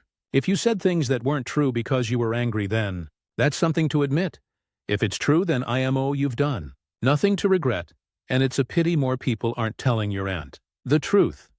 Maybe she'd be able to have a relationship with her daughter if people had given her a reality check. Reply. Thanks for this comment. It's actually making me think a lot to answer your question. Yes, what I said was true, and I think that's what's making me feel so awful about it, because it felt like I was really weaponizing it. The favoritism for Mark has been a thing their whole lives. My other cousin was always sweet and kind, but she wasn't the best student. Mark wasn't either. But for some reason, my aunt took out all her disappointment and anger over Mark's failures on her. So it's a constant thing. It all came to a head a few years ago. They had a huge fight around Christmas, and after that, my cousin went from low contact to completely no contact. It absolutely devastated my aunt. But the saddest part is that losing her daughter just made her cling to Mark even harder. Like she doubled down on her one remaining kid, no matter how much of a mess he is. Commenter 4. Text your mom. I am disappointed you for defending a grown man assaulting a teenage girl. However, the good news it makes it much easier for me to go no contact with you as of today. You are all dead to me, and my only family is my husband's family. I hope you're happy. You lost your only child to that train wreck of a human being. You'd better pray he's willing To change your diaper when you get old and senile, and block every single of them who sides with your mom, aunt, cousin. Reply. Honestly, you have no idea how much I needed to read this. I've been tying myself in knots for days, trying to figure out what to say to them. Or if I should say anything at all, my first instinct was to write like a long, drawn-out message. You know, that kind where I try to apologize for the timing and my specific wording, but then follow it up with a strongly worded, "But I will never apologize for defending Layla." I wanted to play peacemaker and warrior at the same time, and it was just making my head spin. The thing that's been eating at me is that I want them to understand I'm not picking a new family over an old one. It's just right and wrong. If I had seen Mark do that to a complete stranger I just met a minute ago, I would have stepped in. I wouldn't stand by and watch a man corner a young woman and try to pull off a piece of her clothing. The fact that it was my family doing it to someone I already love just made it a million times worse. You're right. They defended an assault. So I guess that's it. Thank you for this. It gives me a lot of clarity. Update. Aita, for going nuclear on my aunt at my own wedding after her son harassed my silso. I'm trying to write this without getting emotional, but I'm failing. I've just been sitting here with tears in my eyes watching this post blow up. It might sound small, but seeing this level of support, even from strangers on the internet, has genuinely helped me see this whole situation with so much more clarity. Thank you. I'm not even exaggerating when I say thank you from the bottom of my heart. Y'all are wonderful. For those who thought it was fake, honestly, I get it. But all I can say is this is my life. I know it's obvious I'm not the jerk for defending Layla. She deserves the world, and I would do it again in a heartbeat. No regrets. I just wanted to ask for advice because when you grow up in a certain way, it's hard to trust your own judgment. My parents are masters of making you feel like you're the crazy one. Their family motto might as well have been, "If we think it's good, then it is. If we think it's bad, then it is." The lines between right and wrong were always blurred for me, and unlearning that has been a lifelong project. Meeting my now husband was the turning point. He's so kind, respectful, and supportive, and he showed me what a healthy family dynamic actually looks like. And I really can't wait for a future full of him and our shared happiness. Now for the important part. Layla is doing better. I called her a few hours after the post, and she immediately started apologizing and saying she felt bad for ruining the night. I immediately shut that down and told her that what happened was 100% Mark's fault. His behavior was awful, and she did nothing wrong. I actually apologized to her for him even being there and for him putting her through that at my wedding. We talked for a while, and she told me she's been seeing a therapist for a while now to work through her trauma, which I think is just incredible of her. Honestly, she's so strong and amazing. While I got some truly vile DMs, the overwhelming majority have been incredible. I want to especially thank the hijabi and Arab women who messaged me. Hearing your stories, and how you felt for Layla and understood her experience, just made me tear up. It's painful, but the support I saw gave me so much hope for a world where girls everywhere can just exist without being harassed. It's a beautiful contrast to the one guy who DM'd me to save me and Layla from my supposedly oppressive in-laws, because according to the natural law, Muslims just get more conservative after marriage. His message was just a sad reminder that some people will use any tragedy, like the suffering of women in Iran, to fuel their own racism while pretending to be a hero. Just to be clear, I've known my husband for 8 years. I've traveled to his home country with him multiple times and met his huge extended family. Some of his female cousins wear the hijab. Some don't. They are all devout, happy, and would have a good laugh at the idea that they're being secretly tortured by evil Muslim men. I absolutely hate it when people weaponize the very real and horrific struggle of others to push their own bigoted worldview. Please don't make assumptions or project weird racist fantasies onto my family and my sister's lived experience. And that brings me to one last thing I really want to make clear. I've been on this earth for 28 years, and I've met every kind of person imaginable. Bad people are just bad, and good people are good. It has nothing to do with their faith, their race, or where they come from. I would hate for my post to become a platform for any kind of bigotry. The focus here is on my parents, aunt enabling a harasser, and a young woman's trauma being dismissed. Not on inventing weird scenarios about a family I see, love and laugh with regularly. As for my parents, I took your advice. I sent a final very short message and blocked them. The only response was a predictable email from my dad saying he'd be ready to listen when I was ready to apologize. Yeah, he'll be waiting a long time. Lol, thank you all again. You've given me a sense of peace and validation I didn't even know I was looking for. I really appreciate it. Top comments. Commenter 1. Good for you for standing up for her over and over. She should never feel she has to apologize for defending herself when cornered and threatened. As for your aunt, reality is painful sometimes. If she didn't want to get slapped in the face with the truth, maybe she should have addressed it before it became an issue. And dude, your parents suck. I'm sure they're out there saying they don't know why you're not speaking to them. Be prepared for when they attempt to reach out and extend forgiveness, because you know eventually they'll want something. Commenter 2. PPL will always project their own bias. Ignore that. Glad you've got a good partner and sis is healing. Hope you got better. Commenter 3. You deserve for that shiny new spine you've acquired. Look at you standing up to your family for your new family. Then you came here and stood up to anonymous online troll bullies. Good for you. Now get out there and live in peace and joy with your family built on love and trust. This internet stranger is proud of you and happy for you choosing the better path. Commenter 4. You guys should report Mark for what he did. It could be a hate crime. From now on you should have a zero-tolerance policy. One F up and you're gone. Permanently. Glad she's doing better. Stories number 14. Aita for drunkenly ignoring my parents after my mom called me fat on my birthday. So my parents invited my partner and I on a holiday for my birthday. They paid for the room. I haven't spent a birthday with them in years, as I've been living abroad. I've spent the last couple weeks back home as my partner, and I are traveling right now, and things with my mom were better than usual. I had been really trying to bond with her, teach her yoga, communicate with her my boundaries, help more than usual around the house. She has a history of commenting on my weight too much. She has her own weight traumas. I'm not obese, just a bit overweight. Fast forward. Night before my birthday. We're all out having a nice time, salsa dancing, waiting for midnight. I tell her I've lost my favorite orange skirt. She proceeds to respond with, "Oh well, didn't you see how fat it made you look in your cousin's Instagram video?" This threw me. It's my favorite skirt.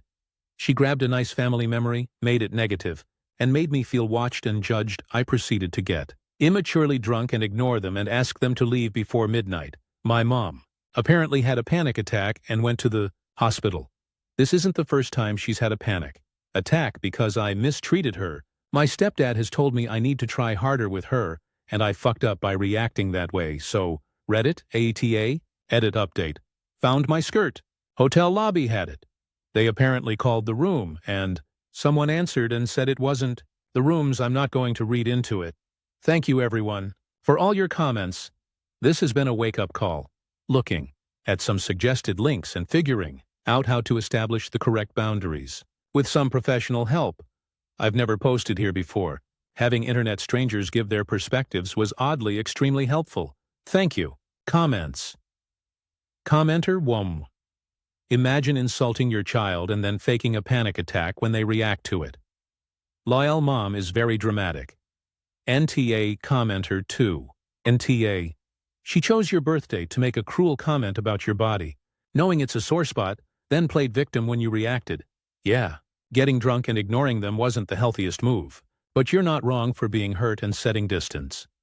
Your stepdad saying you need to try harder ignores the fact that she needs to stop tearing you down. Commenter 3. You're a married woman with your own family.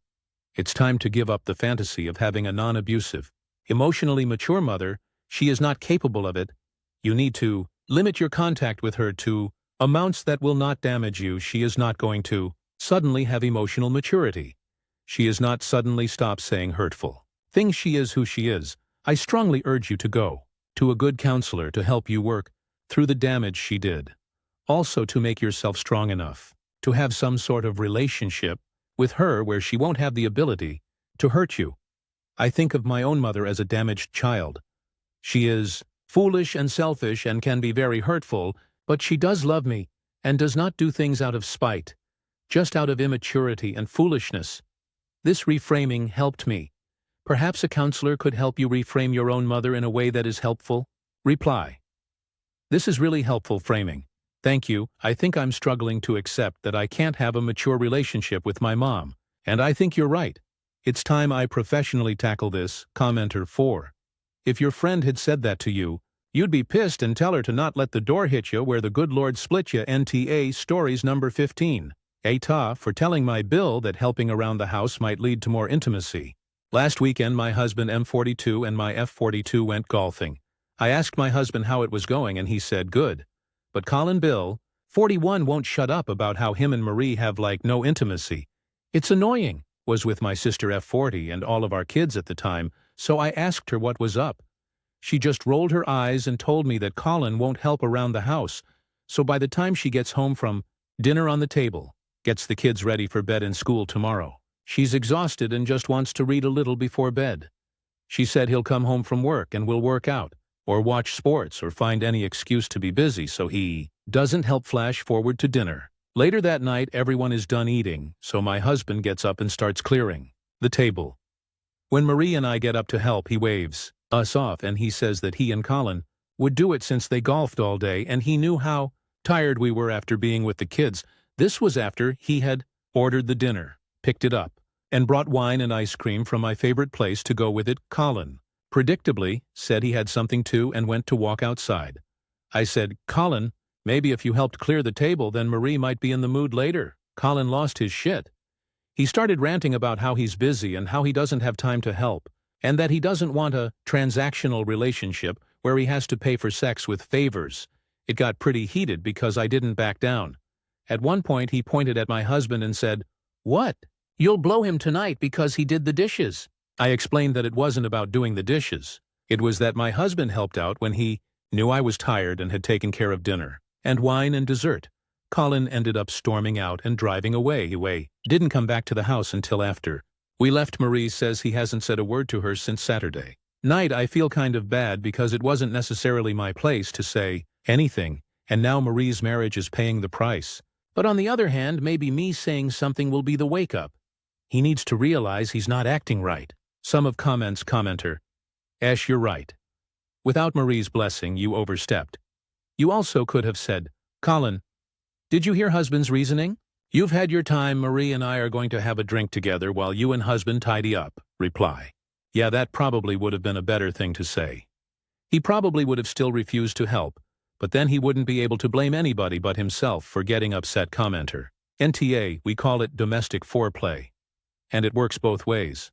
My husband recognizes that I carry a huge mental load for the family, so he does a lot of the quick chores and cooking. I recognize that he saves me from laundry and yard work, so I deal with the peopling tasks that exhaust him. Leaves us both grateful and with energy. Reply: I like that term a lot. It really describes what my husband and I do as well.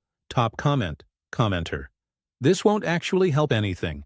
A shit husband is a shit husband. He's not interested in changing. That being said, I would have done the same thing. Update: My BIL is married to my sister.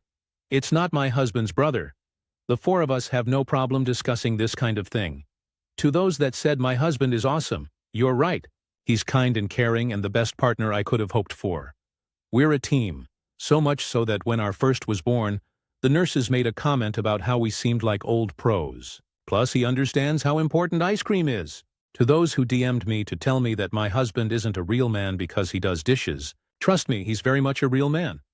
The update: More than a few people said I overstepped and commented on something I shouldn't have. Fair enough. FaceTimed Marie and apologized for doing so. I explained my intentions to try to help point out to Colin that he had an opportunity in front of him to assist.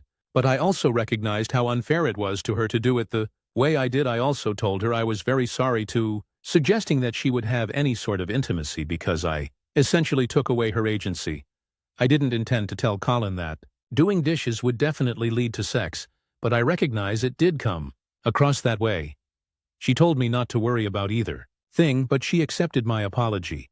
She also mentioned that Colin finally spoke to her and admitted he was very stressed out at work and just wanted to come home and not do anything for a while at night, so he could unwind.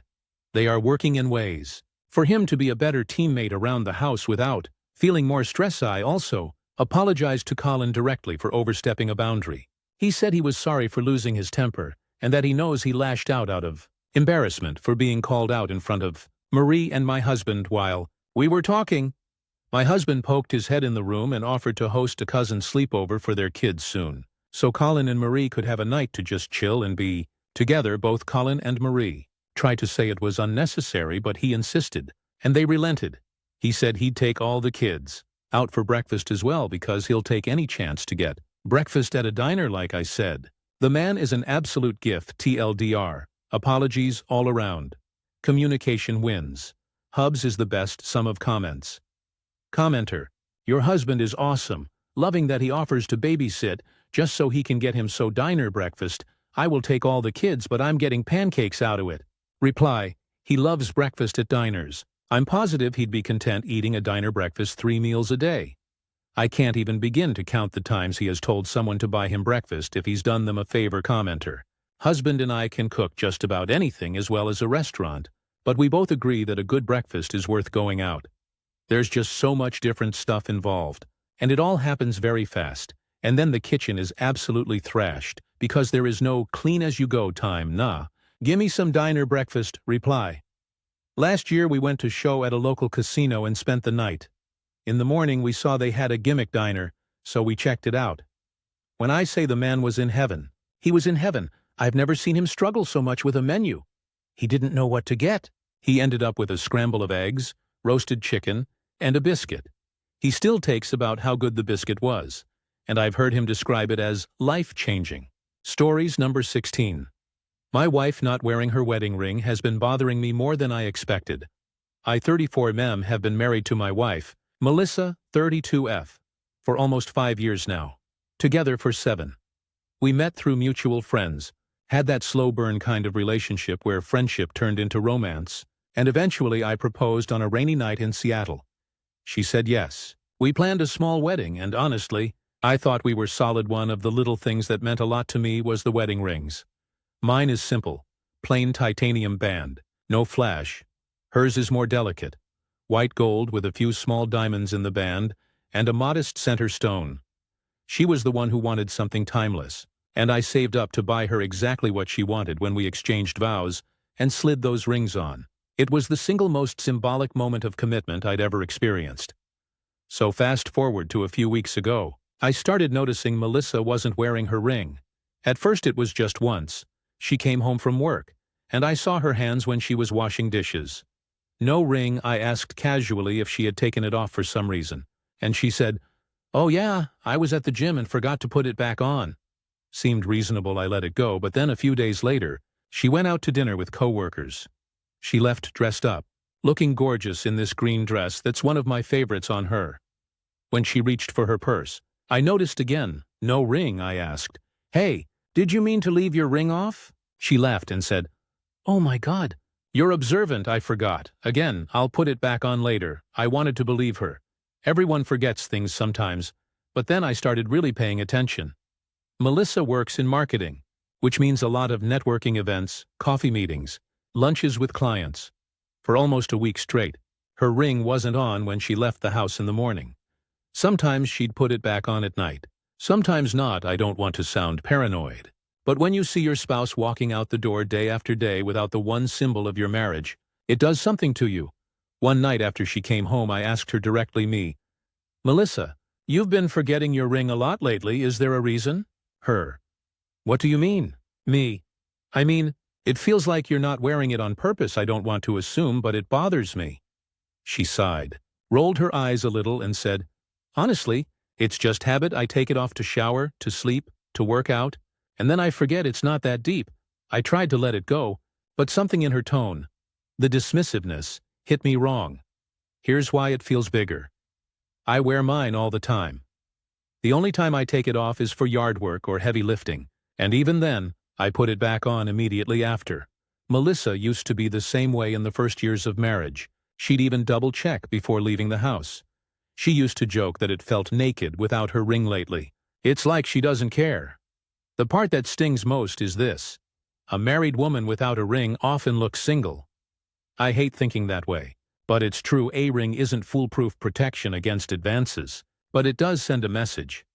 And I can't help but wonder if she likes being perceived as available. A few days ago, we went to a friend's birthday party. I noticed again she wasn't wearing her ring. All night, I kept thinking, does anyone else notice? Does anyone think we're not married? At one point, a guy at the bar struck up conversation with her. Friendly, nothing inappropriate. But my brain went to that dark place. Would he have tried if he'd seen a ring? When we got home, I asked her one more time, trying to keep my voice calm. Melissa, I've brought this up a few times, but it still seems like you don't wear your ring on purpose. Can you please tell me what's going on? Her. Babe, you're overthinking it. It's jewelry. It doesn't mean I love you less. I'm not trying to look single. I just don't want to wear it every second of the day. She kissed me on the cheek and walked away like the conversation was over. Meanwhile, I was left standing there feeling like the insecure husband who cares too much about a piece of metal. But it's not just metal to me. It's the promise. It's the public acknowledgement. I chose you, I'm yours. You're mine, and the part that really gets under my skin is how nonchalant she is about it. If the roles were reversed, if I suddenly stopped wearing mine for days in a row, Melissa would absolutely question me. I know this because I forgot mine once early in our marriage, and she immediately asked if something was wrong between us. I don't think Melissa is cheating. I don't even think she's actively trying to attract attention, but I do think she's enjoying some gray area of appearing unattached in certain situations, or maybe she just doesn't value the ring like she used to. Either way, I don't know how to bring this up without sounding controlling. I don't want to police what she wears, but at the same time, I don't think it's unreasonable to expect a married person to wear their wedding ring, at least most of the time. Last night I lay awake staring at the ceiling, wondering if this is just the first small symptom of something bigger. Are we drifting? Is this the early warning sign I'll look back on years from now and think, that's when I should have realized? I love my wife. I don't want to fight over jewelry, but I can't shake this uneasy pit in my stomach every time I see her bare hand, so here I am, venting to the internet. Am I overreacting? Or does this mean something deeper than Melissa wants to admit? Update. My wife not wearing her wedding ring has been bothering me more than I expected. Thanks to everyone who read and commented. On my original post, I didn't realize how much writing it all out and hearing other perspectives would help me put my feelings in order. Some people said I was being too controlling about a piece of jewelry. Others said my instincts weren't crazy, and that a pattern like this can sometimes point to bigger issues. Both sides made me think after posting. I decided I couldn't just stew in silence anymore. Melissa and I needed an actual sit-down conversation, not the half-joking, half-dismissive stuff we'd been doing. So last weekend, I asked her if we could go out for dinner, just us, no phones, no distractions. We went to this little Italian place we like, nothing too fancy, but cozy enough that we could talk. I started gently. I told her I didn't want to fight. I just wanted to be honest about what's been on my mind. I said, I know I probably sound like I'm obsessing over this, but the wedding ring means a lot to me. And I've noticed you haven't been wearing yours much lately. It's been bothering me more than I expected. Melissa sighed and put her fork down. She said, I knew this was coming again, babe. I told you it's not that I don't love you or our marriage, I just don't always feel like wearing jewelry. Rings get in the way sometimes. I nodded but pressed a little. It's not just sometimes. Though it's been days in a row, I wouldn't care if you took it off to sleep or shower. But when you're going out, especially to events or dinners, and you don't put it back on, it makes me feel like you don't want to be seen as married. That's when her whole expression shifted. She looked almost offended. Do you seriously think I want to look single? That's insulting. I'm not out here trolling for attention. Ryan, I love you. I'm married to you. A ring doesn't change that. I told her I understood, but from my perspective, the ring isn't just jewelry. It's symbolic. I reminded her of how she felt in the beginning. When she said her finger felt naked without it, I said, it hurts when I see you treat something that represents our marriage like it's optional. She got quiet for a while after that. We finished most of our meal in silence. I honestly thought maybe I'd pushed too far and ruined the night. When the check came, Melissa finally spoke up. She said, I didn't realize it bothered you this much. To me, the ring doesn't equal commitment. I could throw it in the trash and still be faithful to you, but I guess I underestimated how much it means to you. I admitted I wasn't sure if I was overreacting, but that I couldn't shake the insecurity. I said, it's not that I don't trust you, it's just, every time I see your hand without it, It feels like a statement. Like you don't care if people know you're married. She reached across the table, took my hand and said, Ryan, you're my husband. I'm not going anywhere. I'll try to be better about wearing it if it means that much to you. But please don't turn this into something it's not. That was the first real moment of relief I'd felt in weeks. But here's the thing. The conversation didn't magically solve everything over the next week. Melissa wore her ring more often, but not always. And every time she forgot again, I felt that little pang of irritation. So I decided to get a third-party perspective. Not from strangers online, but from someone who knows us both. I brought it up with my sister, Emily 30F, who has been married for 6 years. I asked her, do you and Mark wear your rings all the time? She said yes, unless she's cooking or doing something messy. But she also added, honestly, if Melissa doesn't wear hers, that doesn't automatically mean she's up to something. Some people just don't like rings, but if it's hurting you, it's valid to talk about. That made me feel a little less crazy later that week. I also mentioned it to one of Melissa's close friends, Jenna. In a casual way, I didn't dig for gossip, just asked if Melissa ever talked about her ring. Jenna laughed and said, she always complains her fingers swell when it's hot, or that rings get uncomfortable at the gym. I don't think it's that deep. Dude! That eased my mind more than Melissa's reassurances had, because it wasn't defensive. Just a friend being honest. So here's where we are now. Melissa has been trying to remember more often, but I'm trying to let go of obsessing. I realized part of my reaction wasn't just about the ring, but about my own insecurities. I've had relationships in the past where partners weren't faithful, and maybe I've been projecting some of that fear onto Melissa. I'm not proud of it, but I admitted this to her one night. I told her, part of why I care so much is because of my history. I don't want to punish you for what someone else did, but I need you to understand why it triggers me. She hugged me, said she got it, and promised that if wearing the ring consistently helps ease that fear, she'll do it. It's not perfect. I still catch myself glancing at her hand too much, but I feel like we're at least on the same page now. Instead of me stewing in silence and her brushing it off, I guess the biggest lesson here is that sometimes what seems like a small thing on the surface is actually a doorway into deeper feelings. About trust, about being seen, about how we show commitment. Melissa may never care about the ring as much as I do, but she cares about me. And that's what matters. Final update. Learning that the ring wasn't the real issue. It's been about 6 months since my first post about Melissa not wearing her wedding ring, and I wanted to give one last update because honestly, this whole thing turned into way more of a learning curve than I ever expected when I wrote the first post. I felt like I was drowning in insecurity every time I saw Melissa without her ring. It wasn't about the piece of metal itself. It was about what it symbolized to me. The ring was this visible declaration to the world that she was mine, and I was hers. When it wasn't on her hand, I felt almost invisible, like our marriage wasn't being acknowledged. But 6 months of hard conversations, a little counseling, and a whole lot of self-reflection later, I see it differently now. The first couple of months after the talk, after our dinner conversation, the one I wrote about in my last update, Melissa really did make an effort. She wore the ring more consistently, sometimes even joking about showing me her hand before leaving the house. See? Jewelry check passed. At first that gave me relief. I felt like, okay, she hears me. She cares. She's doing this for me. But after a while, I realized I was hyper-focusing again. I'd catch myself glancing at her hand mid-grocery run or during dinner with friends. If it wasn't there, my stomach would clench. Melissa noticed, of course. One night she said, Ryan, I don't want this to become a weird surveillance thing. I'm not going to lie. Sometimes I forget. Sometimes I don't feel like it. Sometimes it literally feels uncomfortable. I'm not trying to disrespect you, but I also don't want to feel like I'm under a microscope. That hit me hard. She was right.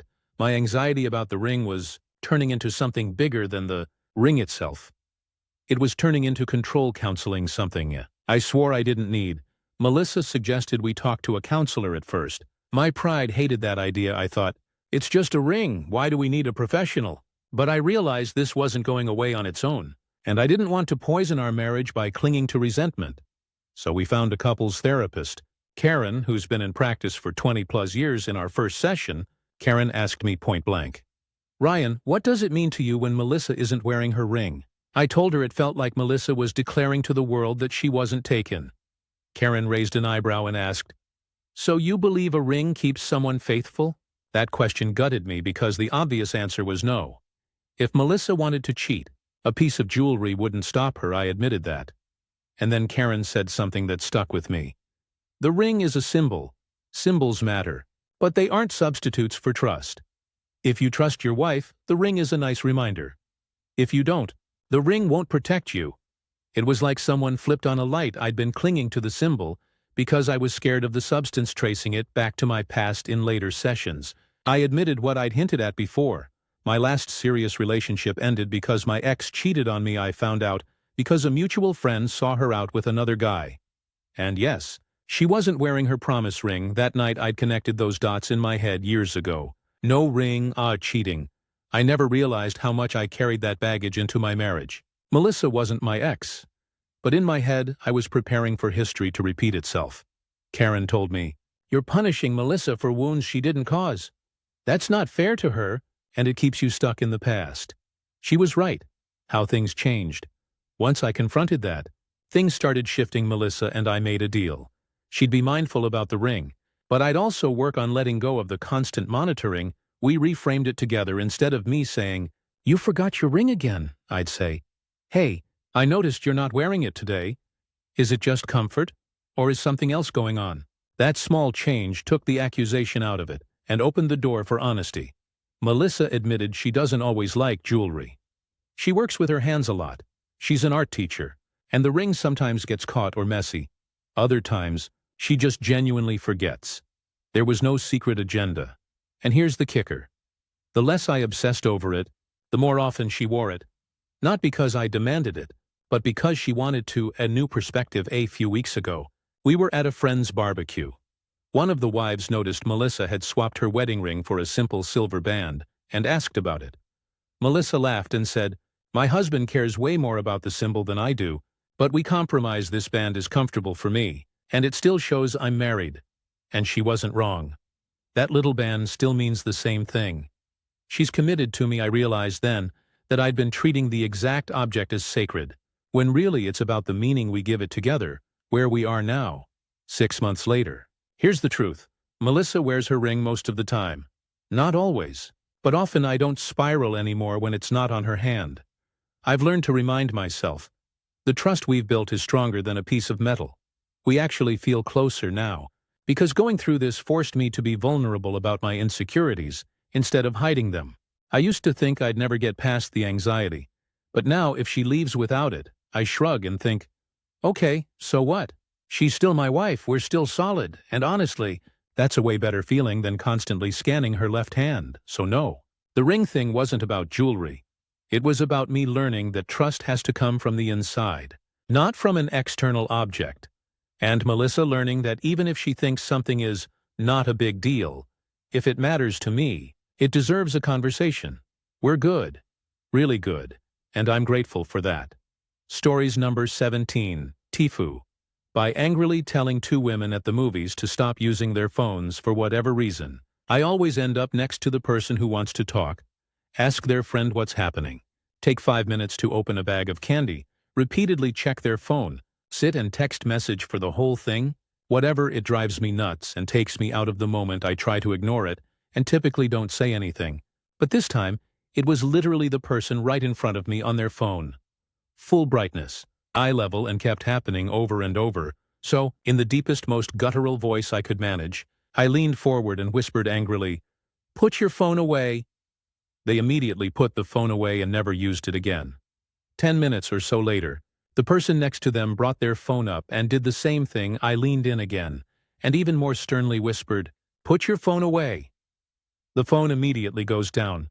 No more phones for the rest of the movie. But, at the end of the movie, the lights come up, and it turns out this was a group of about 20 developmentally disabled adults out on a field trip to watch a movie. The looks of fear these 2 women had looking over at me while their caretaker gathered them all up broke me. Ugh. I felt horrible. TLDR. I angrily whispered to some rude moviegoers to stop using their phones during the movie, and it turns out they were developmentally disabled adults on a field trip who I scared the heck out of. Whoops. Comments. Commenter 1. Did you treat these people that way because they were developmentally disabled? No? Then you did nothing wrong.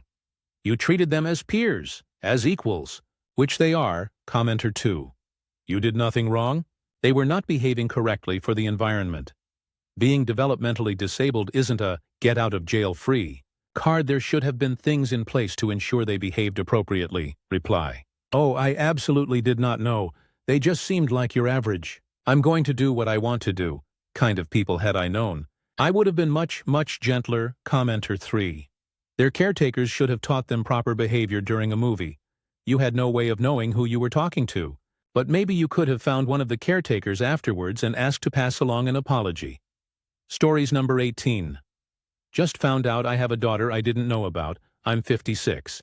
3 kids, well 4 now I guess, and just got a FB message from a 40-year-old woman who matched me on Ancestry.com. Went and checked my account, and she is sure as shit is a match. When I was 16 I had a short thing with a 26-year-old I worked with. She left shortly after and I never heard from her again, just trying to figure this out. She wants to meet me, and TBH, I do want to meet her. I'm just trying to figure out how to tell my wife and kids at this point. Just some more information. Apparently her mom passed last year and my daughter has no family. As it was just her and her mom. She lives about 2 hours away. So logistically is not an issue. Really just wondering how to tell my wife about this. I'm not expecting a horrible reaction, but it is a bit anxiety-inducing. Mini update. Getting out of work, and my wife's out early today. So I just messaged her to meet me at the local bar we frequent. So I can tell her something. I'm sure she will react fine. But I'm still a bit nervous. Update. Met my wife about an hour ago. Told her I had something serious to discuss. She liked worried by my time of voice. I got us a table in the back room of the place for privacy and told her about Rose, the mom, and how everything went down. She was shocked and told me I was raped, which I had to say yes, that is accurate. I then told her about Mary, how she did an ancestry and found me on FBS. She was silent for about 2 minutes, broke out in a huge smile and led with, I have a stepdaughter and grandbaby? She then asked what I want to do, and I'm like, I have to meet them, so I'm going to call tonight and try to set something up. This is terrifying. Not sure where this will go, but I have to make the effort. I'm also sad I have a kid I didn't get to really be a father to, so me and the wife are good. I'm going to wait a bit before telling the kids. I think. Comments. Commenter 1. The first words out of your mouth to your wife about this needs to be, when I was 16. Commenter 2 on Ancestry. I discovered my husband M69 had a son, M52 he did not know about. The son had been put up for adoption by the 16-year-old mom. 100% acceptance of the new son by everyone. This happened 4 years ago. Since then his son and family, including his adopted mom, all spend holiday meals with us. We have all vacation together. Nothing but love all around. Commenter 3. To want to meet this girl is totally natural, so don't feel like you have to make it sound like it's a controversial choice. The fact her conception happened when you were a teenager and that it was hidden from you for 40 years means your family doesn't have a reason to be upset, just in the sense that you didn't cheat on your wife and get this woman pregnant. They'll be shocked, but I'd like to hope sane and rational people will understand, especially since she's all alone now without family. I think you just sit your wife down and calmly explain the facts, and allow her to ask as many questions as she needs and wants. She may feel angry at first as a natural response to something quite shocking. Give her time to get past that first response and settle into the logic of it. Tell your wife you would like to meet your daughter, but that you want wife and your other kids to feel comfortable, so they're allowed to ask any and all questions like you. I can't see your wife having a bad reaction. Maybe shock at first, but you were a kid when this happened, and opening your hearts to a child of yours who has no family sounds like a very wonderful thing to do. Good luck, and please keep us updated. Commenter 4. Sit down and have a discussion with her. I'm 99% sure the only thing that she's going to be upset about is that a 26-year-old woman had a sexual relationship with a minor. In that discussion is when you both might want to discuss how you will tell your kids about your daughter. They'll probably be upset about the age difference too. Kids are very aware of what grooming is. Now stories number 19. Fired for being fatta. I'm a woman in my mid-30s and very overweight. Not to the point of handicap, but I'm a big gal. I work at a company with around 25 employees and have been here for 8 years. Recently the business was sold to a larger corporation who sent their own people in for management roles after laying off our entire management team, consisting of 4 people. I work with clients in the field and have a good work record, and my clients like me and I have built relationships with them. Turn to today. I get called into the office of one of the new managers, who tells me my appearance isn't a good fit for a client-facing role, and I can either take a pay cut and work in the call center, or take unpaid leave and come back after I've lost a considerable amount of weight. I was floored. I've never had a client have an issue with my weight, at least outwardly, and I'm good at my job. I meet all productivity goals, and have never even received a write-up in my 8 years. I pushed and asked him if there had been any complaints, to which he said no, but they want to head off any future issues which may arise. I said straight up, "So, you're punishing me 'cause I'm fat? Are you also demoting obese male coworker in same role as me?" He said no, and didn't answer. When I asked why the situation was different, I left fuming and told him I was going home for the rest of the day to think about things. Can this really be legal? What recourse do I have? Relevant comments. Commenter 1. You've got an argument for sexual discrimination because your employer admitted that they are not going to terminate a male employee of similar build, but it's not a sure shot. Get a referral from the Connecticut Bar Association and speak to an attorney to review this in more detail. Reply, I will do that after I've calmed down a bit. I still have the anger of 1,000 hornets in my body right now, and I don't think I'll be very level-headed. I spent 8 years of my life building my reputation and client base there. To be let go 'cause some ass on a newly given power trip doesn't like fat chicks. Would it be legal for me to poach clients of the company if I decide to move on from this job? Commenter 2. You might run into liability if you use private information belonging to your former employer, such as their client list. To build your own competing business, I wouldn't be in a hurry to actively poach clients. If you've signed a non-competing, that would put you at additional risk. Being improperly terminated wouldn't change that. 2 wrongs don't make a right, as it were. As much as I understand your desire to stick it to your former employer, if you land in a similar role elsewhere, and your former clients follow you of their own volition, that's much safer ground. Reply. You're right. I wasn't being rational. I need to take on one hurdle at a time. Commenter 3. Might be worth getting it in writing. Send an email acknowledging the conversation and asking details around what amount of weight loss is needed, etc. Having things in writing always helps. Reply, I'll give myself some time to calm down and then compose the email politely. If I write it right now, I would probably include things directed at this jerk that could get me fired. Commenter 4. My recommended wording would be something along the lines of, Boss, per our prior conversation, in order to maintain my position and pay, I will need to take unpaid time off in order to achieve the required weight loss expectations you set during our meeting. Could you please reiterate exactly what that weight goal is, so that I will know what I am working for? Alternatively, you mentioned that I could opt to take a pay cut and work in the call center. What would my new pay be if I were unable to lose the amount of weight necessary to keep my job? Commenter 5. That basically lays out the conversation that took place and gives them an opportunity to either dig a bigger hole. Reply. This is good. Thank you. I'm waiting until tomorrow after I talk to an attorney to send any emails, but if I do, the format you used is very helpful. Update. The Monday following the incident, I was asked to come speak with a VP of HR I'd never met and only knew by name, because they worked directly for the company that bought ours out. When I walked in the conference room, there were 4 people waiting for me, 2 of which I was told was part of legal. What I didn't realize is my friend, who I mentioned in the comments of the other post, ended up saying something to another coworker because he was so horrified at the situation, even though I told him to keep it secret. This information ended up making its way up the chain and was not taken well. To say the least, I was asked to explain exactly what happened, who I told, and asked a lot of questions. Everything I said seemed to make them very uncomfortable, especially when I told them I was in touch with a lawyer.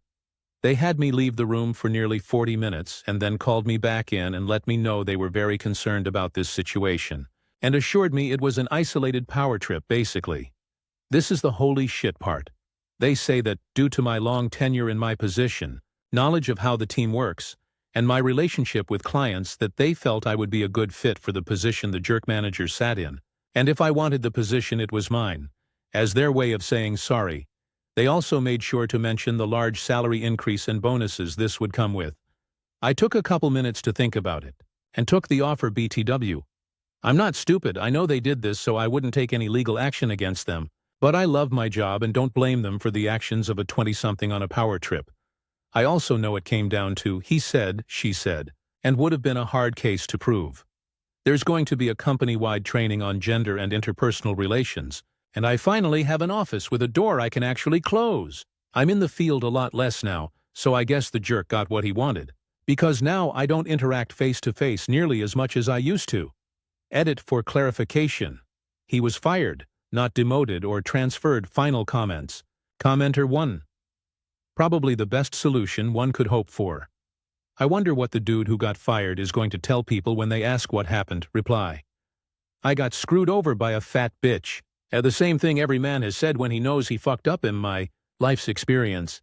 It's like when a guy is coming on to you asking for nudes, flirting. And once you tell them no, it's all of a sudden, you're an ugly fat whore, fuck you. Commenter 2 using the term fat bitch as a description will inform everyone exactly why he was fired when someone questioned the realness of the post concerning the firing of the boss. Commenter 3. This update today? Totally legit emo. Dude fires a woman for being fat. He's getting launched out of the window via pneumatic tube. Commenter 4. Exactly. It isn't that unheard of. Commenter 5. Not to mention, promoting OP solves a bunch of problems. Assuming she's actually qualified, it means they don't need to go through lengthy, expensive hiring processes, and it prevents an expensive lawsuit from happening, which they would probably lose. Stories number 20. I was ugly sobbing at the doctor's, then the most embarrassing yet hilarious thing happened to me. So today, I went to complete a form at the doctor's office for my nursing program at university, and they said it costed $160. I sat down, and I just straight up started crying to myself. Because I'm so comically broke, it's insane. Was called in not too long after, and the doctor asked what was wrong.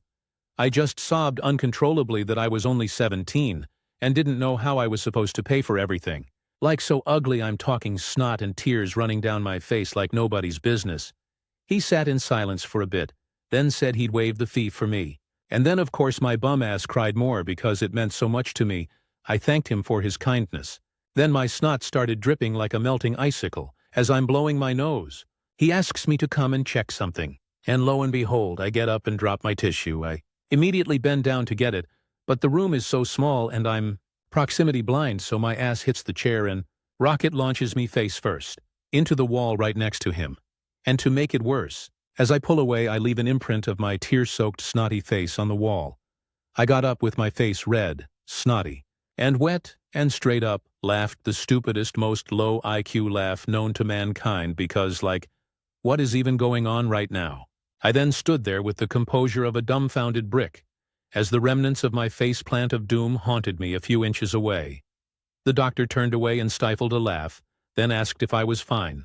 And all I could do was wish I pretended I passed out with my face glued to the wall by my snot, so I wouldn't have to face him again. Oh, the sheer embarrassment.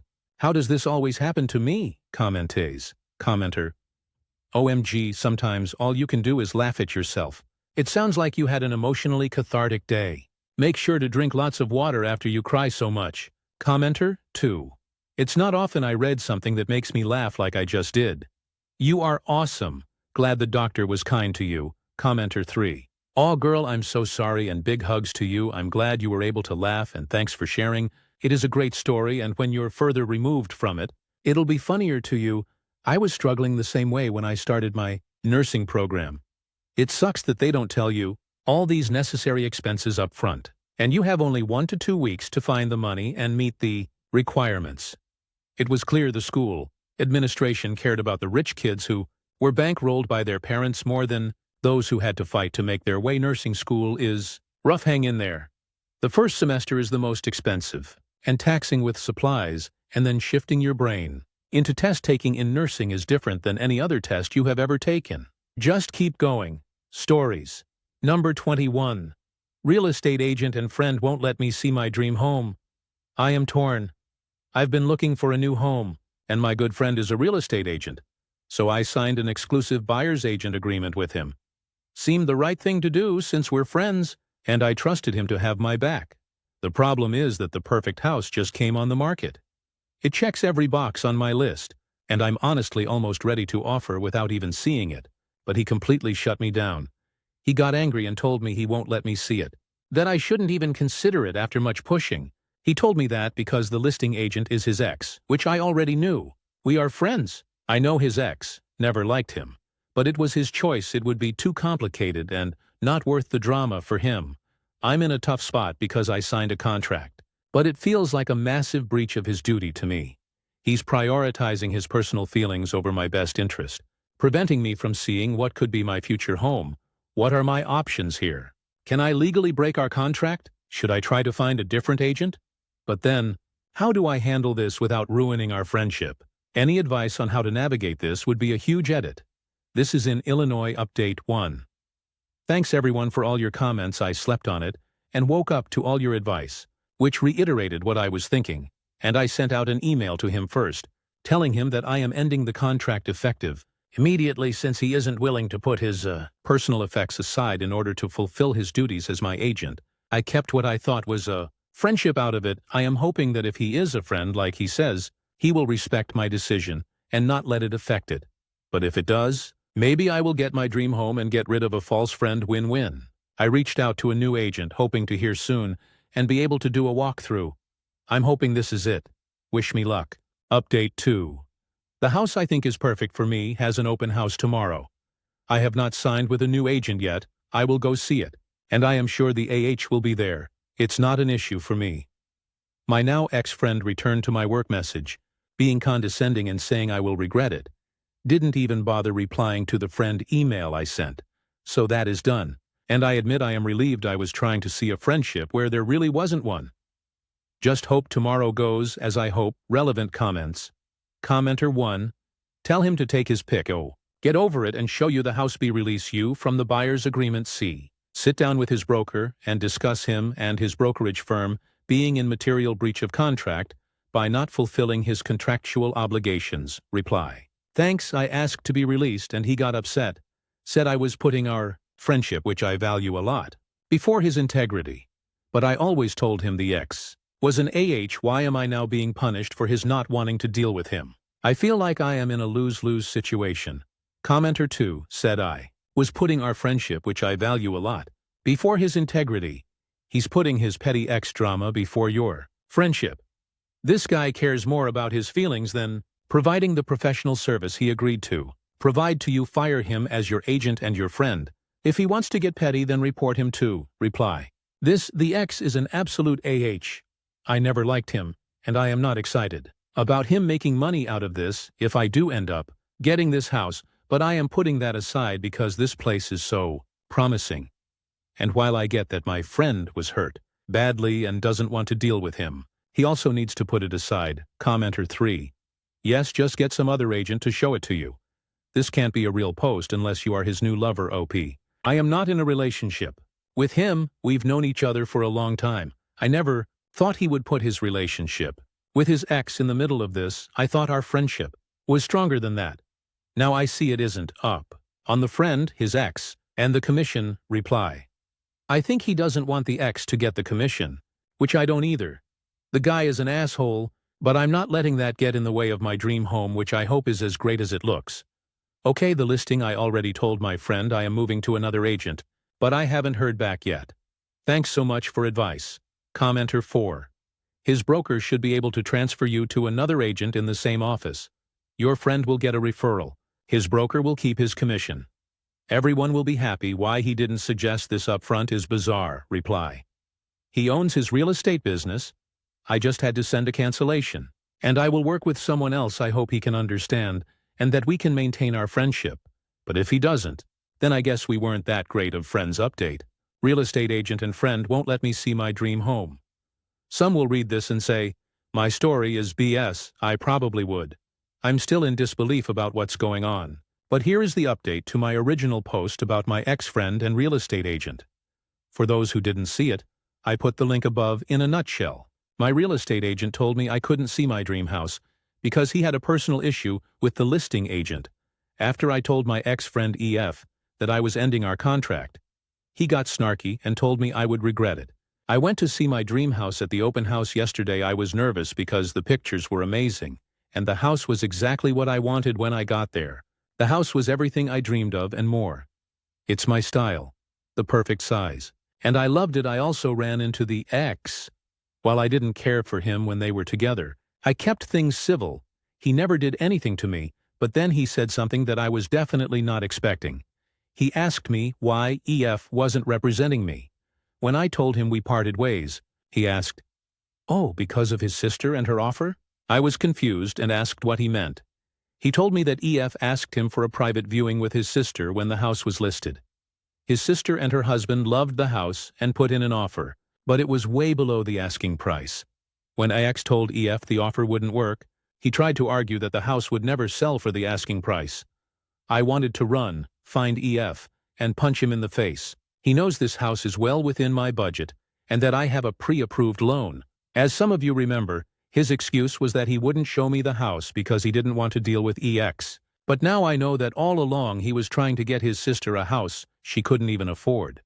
After the open house, I had a long chat with EX, and what he shared from his point of view about their breakup and other things made so much sense. Now it's clear that EF was a master at manipulating stories to make himself sound like the victim. I can't believe I was friends with him for so long and fell for all of his lies. I am looking for legal advice already. I have a couple of lawyers lined up, none of whom are friends. X said he is willing to share whatever he can legally disclose to help me if I decide to sue. I'm not looking for anything from EF. I just don't want anyone else to fall for his lies and deceiving practices. As for the house, it's perfect. I'm going to work with EX's office and use one of their brokers to put in an offer. EX said there is a way to skip the commission my agent would get. I really don't understand how all these things work, which is probably why I am where I am now. Thank you to everyone who read my drama. I've definitely learned a few things. No business with friends, don't hire someone I can't fire, and don't be so naive. Here's to incoming pictures of my closing day with a pepperoni pizza edit. When I said below that I am seeking legal advice, I meant for me to report EF. I want to make sure everything is lined up and done properly, especially if he tried to fight back somehow. The lawsuit part was what X told me he somehow thought I could. But I don't want anything. Even if I had grounds for a lawsuit, I just don't want him to do to others what he did to me. Relevant comments. Commenter 1. An unethical agent, who would have thought? As I don't know if a lawsuit is really warranted, but a complaint to your state's licensing agency would be warranted. Reply. Thanks. I requested 2 lawyers to see if I have any grounds for a lawsuit. I am waiting to hear back. While EX said he would be willing to share whatever he legally could, I know it wouldn't be much, and at the end of the day, EF taking his sister and representing her, etc., wasn't illegal. I just want to make sure he can't do what he did to me to others, particularly naive ones like me who think agents have our best interests. Commenter 2. What are you going to sue for? What are your damages? Regardless, it will be at least $3,000 to open a case for discovery. This isn't a reality TV show where people cower from threats. Is the guy a jerk? Maybe. But no one is losing their license over this drama fest. Reply. My use of the word lawsuit wasn't the best here. I'm trying to protect myself. I want a real estate lawyer to review it all and proceed with whatever can be done. I am not seeking anything other than for him to hopefully not be able to do the same thing to others. Commenter 3. I'd have a conversation with the Wherever You Are Association of Realtors or the State Licensing Board. I think that accomplishes what you want, nipping the unethical behavior in the bud without making a huge, expensive drama out of it. So make a complaint to the association or board or state regulatory agency. Whatever it is you have there, that should keep it at the lowest level, not cost you anything, and give the profession the opportunity to police itself. Reply. Oh, amazing. That's great to know. This is the type of advice I am here for. Thanks so much. Commenter 4. You've consulted attorneys but haven't put an offer in on your perfect house? You've spent time making and updating a Reddit post but haven't put an offer in on your perfect house. Reply. I met with the seller's broker yesterday morning, and they walked me through the benefits of me working with them versus getting a different new agent. I wanted the offer done yesterday, but they said they needed 24 hours. Their policy is to disclose to their client the sellers before submitting an offer themselves, which I thought was a very honest thing to do. I didn't update Reddit until all that was done. The sellers are okay with them representing us both, and the offer will be submitted today. Stories number 22. My girlfriend is cheating on me with a minor. I 36-minute recently found out my 35F girlfriend is sending nudes to a 15-year-old. I'm shaking while writing this. I didn't know she was even capable of doing something as disgusting as this. I feel like I need to vomit. I don't even know what else I can say that would make this situation any different. I think I have to call the police, or at least tell someone I love her and don't want to leave her. But this has completely shattered my view of her. Edit. Thank you all for the advice. I'll definitely be going straight to filing a police report after work and ending things with her. Edit 2. For a little more context, this has been going on for 3 months according to the dates on the messages. She was using Discord. She was planning to take a flight to Kentucky to meet the minor, which she told me would be a vacation. Edit 3. I have evidence, and I'm going straight to the police after work. Not gonna tell her anything about it. I'll just play normal. Final edit. I'm about to file the police report, and I have printed screenshots of everything, with me luck. This will be my last update, and also last post on Reddit on this account. Thank you for all of your help and advice. Comments. Commenter. 1. You have to report this to the police. Think about any future child victims you could be saving. Also, please end the relationship that is not someone you want to be associated with. Reply. How do I go about making a police report? I'm gonna talk to her about this and end it with her. I don't think I should stay with her at all. Commenter 2. If this is real, call the police and let them do their job. Your relationship with her will end without a dramatic ending. It's on her. Commenter 3. This happened to me. I called the police. They came, looked at the computer, and told me I needed to gather more evidence. Nothing ever happened, but still make the report to police and leave. You will need therapy. After this, you will be confused and feel inadequate and not good enough. She is disgusting, and this is not your fault in any way. Commenter 4. I've already commented on another reply, but you need to gather evidence and go to your local law enforcement office to file a report. This is a serious crime. Depending on where you are located, each state has their own laws regarding this type of activity. If the victim lives out of state, then they could be charged with a federal crime. However, I will point out that even though you're afraid of hurting her, this will be the rock bottom she needs to hit in order to get help. Good luck. You are not doing a bad thing, and you are helping the recipient of these photos in more ways than you know. Stories number 23. Some parts of the child-free movement has gone too far. Let me preface this by saying don't really want kids. I don't think I'd make a good mother, and I don't see myself being financially ready for a long time. For a while I enjoyed child-free content and discussions. Society pushes us, especially women, to have kids early and to always prioritize having them. So it was nice to see this changing, but I fear it's changed too much.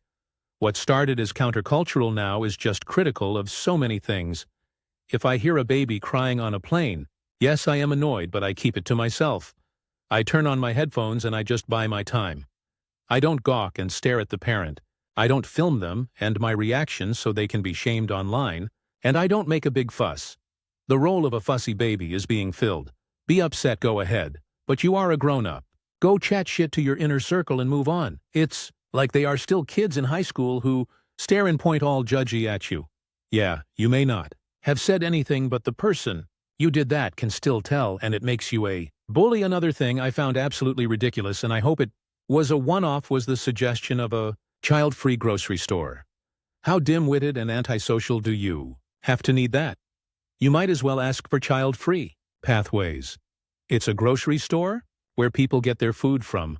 I also worked at a grocery store and had to clean up after people's mess, and I didn't like it and talked shit to my coworkers. I wouldn't want there to be no kids. There are so many other examples, but I think what pisses me off the most is how sexist these critics' opinions are. It's almost always directed at the mothers, and part of that is probably cause mothers do most child care. It goes beyond that. The first person people blame when kids act up is the mother. And this, so other women who claim to care about women and want better, but will be the first to talk about mothers. A woman will get online and share her postpartum body to maybe find community or to just share the comments aren't as supportive. Instead, it's, oh, this is why I don't want kids. How messed up is that? Stories number 24. This conversation I had with my husband last night really deflated me. I've been trying to reconnect with my husband lately for a long time. I've been emotionally checked out, but lately, I've been making a real effort to soften, to let my guard down, and to picture a future that includes him. It hasn't been easy, but I've been trying to stay open. The other night we were watching a show about lottery winners, and I casually asked him, "What would you do if you got 50K? He said he'd pay off debt and invest the rest. I asked, "Not even take me on a trip or something?" He said no. I reminded him that he's never actually taken me anywhere. Not once. That really stuck with me. I've planned and mostly paid for every trip we've ever taken. I've surprised him with birthday trips, covered logistics and finances, and made vacations happen for the family. I'm the one who thinks ahead, who handles the intellectual and financial labor. One example is especially frustrating. Last year, he and our son were in a car accident. Thankfully no one was hurt, but the car was totaled, and the insurance payout was about $12,000. I had helped pay for the car originally, and I helped plan how to use that payout. Some of it went toward a family trip to San Diego, which I fully planned and helped finance now. In this conversation, when I say he's never taken me anywhere, he brings up that trip as a counter, as if planning a trip with insurance money from a totaled car somehow counts as him doing something. For me, it was a gut punch. It was clarity. On how he sees things, I wasn't trying to fight. I just wanted to feel like he might think of me first, even in a fantasy scenario. But even then, doing something special for me didn't cross his mind. The part that hurts most is that I've never truly felt thought of. I've never felt like his girl. I've often felt like the one carrying the weight of both roles. I'm the one who manages the finances, pushes for us to save, pay off debt, and invest. I lead all of that. Meanwhile, he's deeply tied to patriarchal religious beliefs about being the head of the household, but I'm the one holding most of it up. I don't feel spoiled. I don't feel protected. I don't even feel prioritized. Sometimes I feel like I've been the man in the relationship, doing everything I wished someone would do for me. I'm sad at work today and am having a hard time focusing. I know he loves me, and I kept thinking, maybe I'm being too sensitive or hormonal, but I can't shake it. I always worry about how I'm feeling or how I react will land on him. But this landed hard on me. Is this an overreaction? Stories number 25. Why so many women step back from dating as they get older, and what it would take to make it feel worth it again. I came across an article the other day that stuck with me. It said only about 38% of single women in the US are actively dating. That number honestly shocked me at first, but the more I thought about it, the more it made sense. The article used the term man-keeping, basically the idea that women often end up doing the bulk of the emotional labor in relationships. Managing feelings, initiating hard conversations, keeping intimacy alive, remembering dates, smoothing over conflicts. In other words, being the relationship's engine. It got me wondering how this changes as women age. Because let's be real, when you're in your early 20s, you might have more patience, more optimism, and more energy to keep trying even if the guy doesn't meet you halfway. But by the time you're in your late 30s, 40s, 50s, the patience meter is a lot lower. You've probably been through heartbreaks, disappointments, maybe even a divorce or two. You've seen patterns, and you can spot red flags quicker. So why keep burning fuel if the payoff isn't worth it?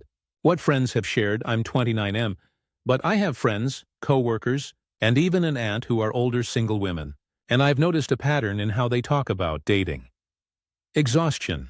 My coworker, Jennifer, 41, told me flat out that she's tired of raising grown men. She tried online dating for a while and said half the guys her age either wanted a maid, a mom, or a cheerleader, but not an actual partner. She's done higher standards. My Aunt Lisa, 52, has been single for 12 years after her divorce. She told me she's not bitter. She's just unwilling to compromise on peace. She'd rather have her quiet evenings, her garden, and her book club than fight over dishes with someone who doesn't contribute. Changing priorities. A friend's sister, Monica, 39, said she realized she was only dating out of habit, because she thought she was supposed to. Once she stopped, she discovered she didn't actually miss it.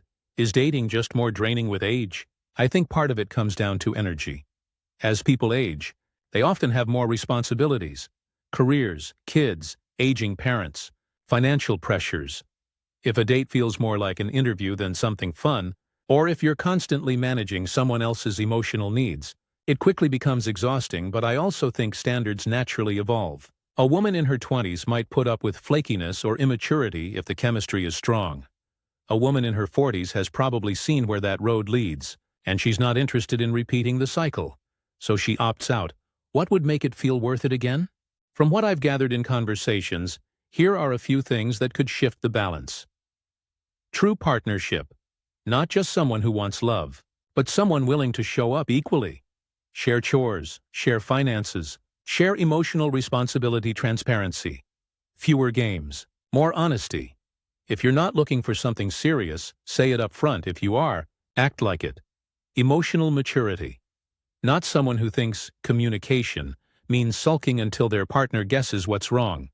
Respect for independence. Many single women over 35 I've talked to value their routines and freedom. A partner who sees that as a strength instead of a threat makes a huge difference. Cultural shift. Honestly, society still puts more pressure on women to keep relationships together. If that balance shifted, dating might not feel like such a chore-me takeaway. I don't think women are suddenly becoming anti-men as they get older. I think they're becoming more protective of their time, energy, and peace. And I don't blame them if the cost of dating outweighs the benefits. Why pay the price? But I also think it can be worth it if both people are ready to meet. As equals, I've seen it. My Aunt Lisa, 52, actually met someone 2 years ago who cooks with her, splits the bills, and never once called her too independent. She told me she didn't think she'd date again, but this man changed her mind because, in her words, he adds to my life instead of draining it. Maybe that's the whole answer right there.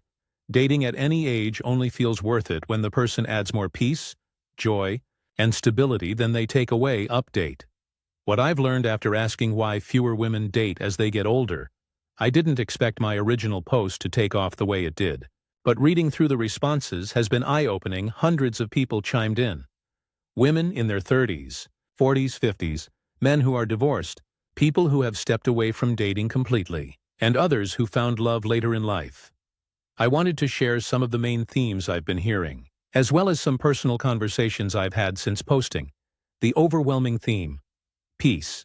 Partnership. One of the strongest threads in both the comments and private messages was that many women value their peace of mind more than the possibility of being in a relationship. My coworker, Jennifer, 41, who I mentioned in the first post, read what I wrote and laughed. She said, "See? I'm not the only one who's tired of training men in their 40s like they're still in high school."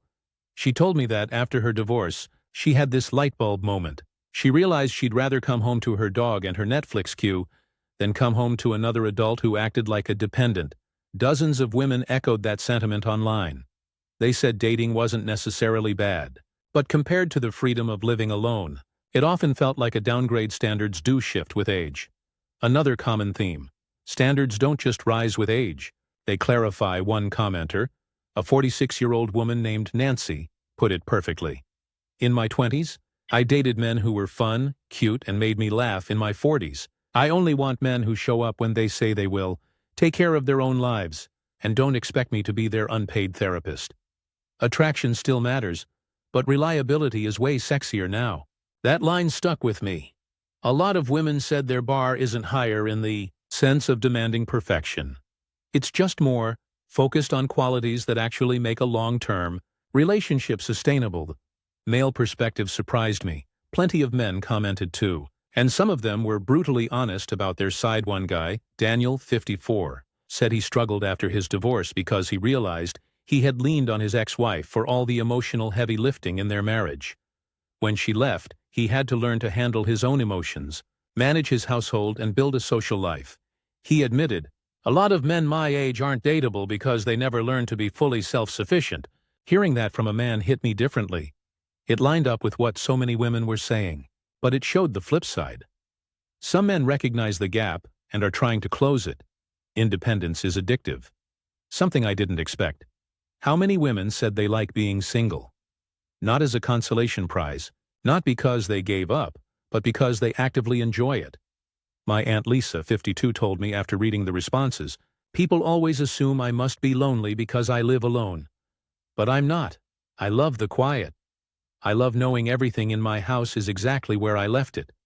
and when I do spend time with someone, it's because I want to, not because I have to. Several commenters echoed this word for word. They said independence isn't just comfortable. It's fulfilling, but some still want love. Just not at any cost. The flip side. I got several messages from women who said they do still want a partner, but the risk-to-reward ratio feels off. One woman in her late 30s, I'll call her Amanda, said she still dates casually, but every time she gives someone a chance, she ends up disappointed. It's not that there aren't good men out there, she wrote, but the ones I meet either expect me to do all the planning, or they're so emotionally unavailable it's like dating a brick wall. Why would I sign up for years of that? She said the only way she'd want to date seriously again is if she found someone who actively adds value to her life. Otherwise, it's just not worth it. What people said would make dating worth it again. A lot of you answered the question I posed at the end of my original post. What would make dating feel worth it again? Here's what stood out. Shared effort.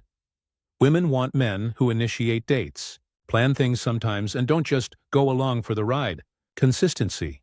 No more hot and cold energy. Just reliability. Healing first. Several commenters said too many people try to date while still carrying unresolved trauma from their past relationships. Respect for independence. A partner who sees a woman's independence as a strength, not a threat. Community over pressure. Women want more social spaces that aren't centered around dating, so they can meet people naturally without it feeling like a job interview. A few positive stories gave me hope. It wasn't all negative. A lot of people shared examples of finding real love later in life. One woman, Kathy, 58, said she gave up dating at 50 because it felt exhausting. Then at 55, she met a widower through her church volunteer group. She said they connected over shared values, not swiping on an app, and it made all the difference.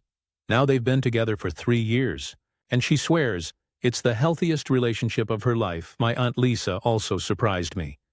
I mentioned in the first post she'd been single for years. Turns out, she's been quietly seeing someone for the past year.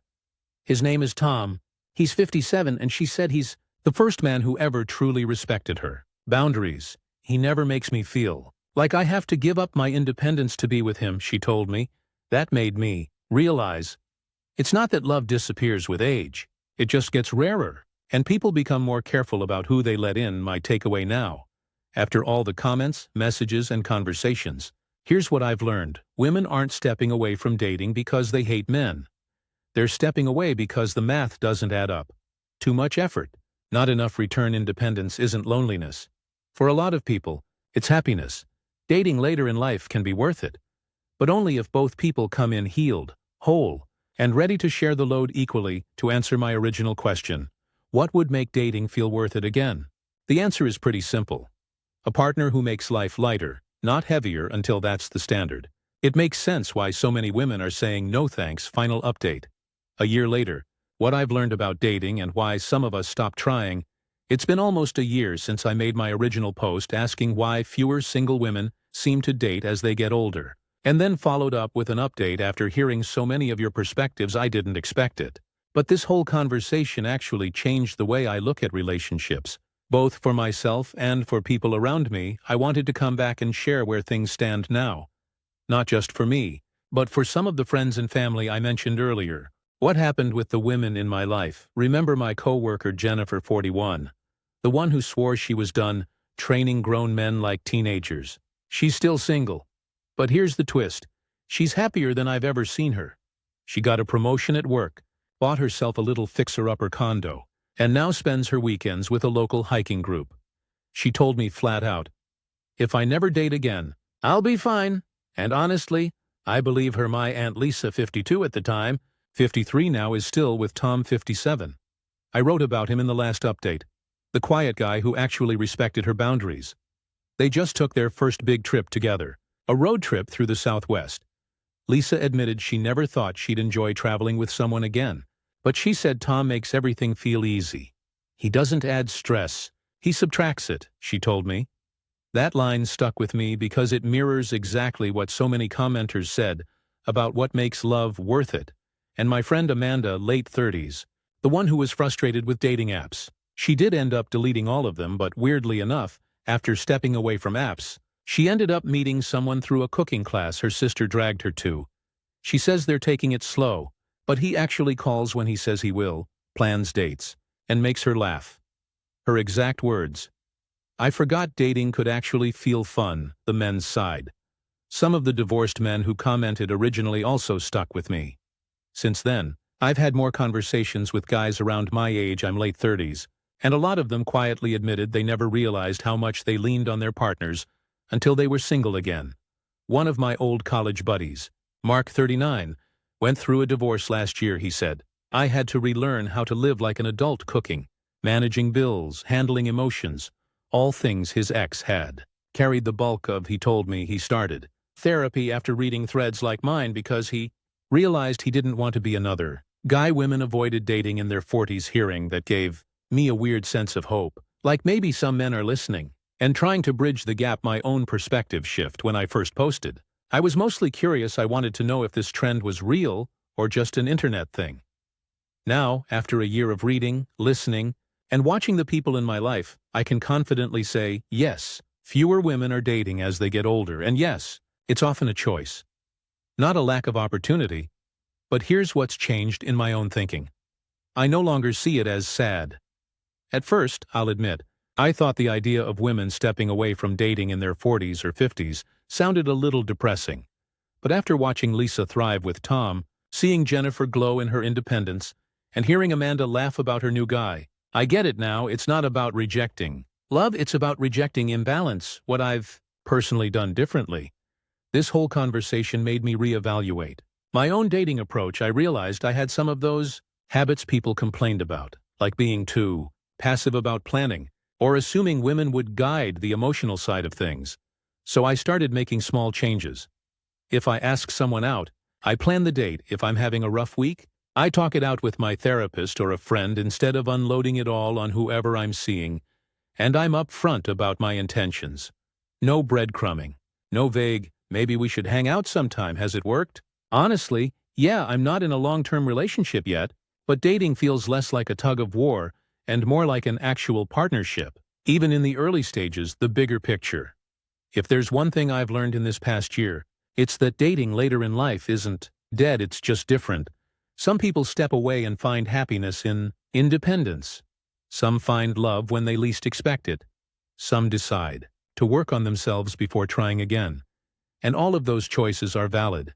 The headline might say fewer women are dating, but the reality is more women are prioritizing themselves, and that's not a bad thing. Closing thoughts. So, to answer my original question one last time, what would make dating feel worth it again in midlife and beyond? The answer hasn't changed.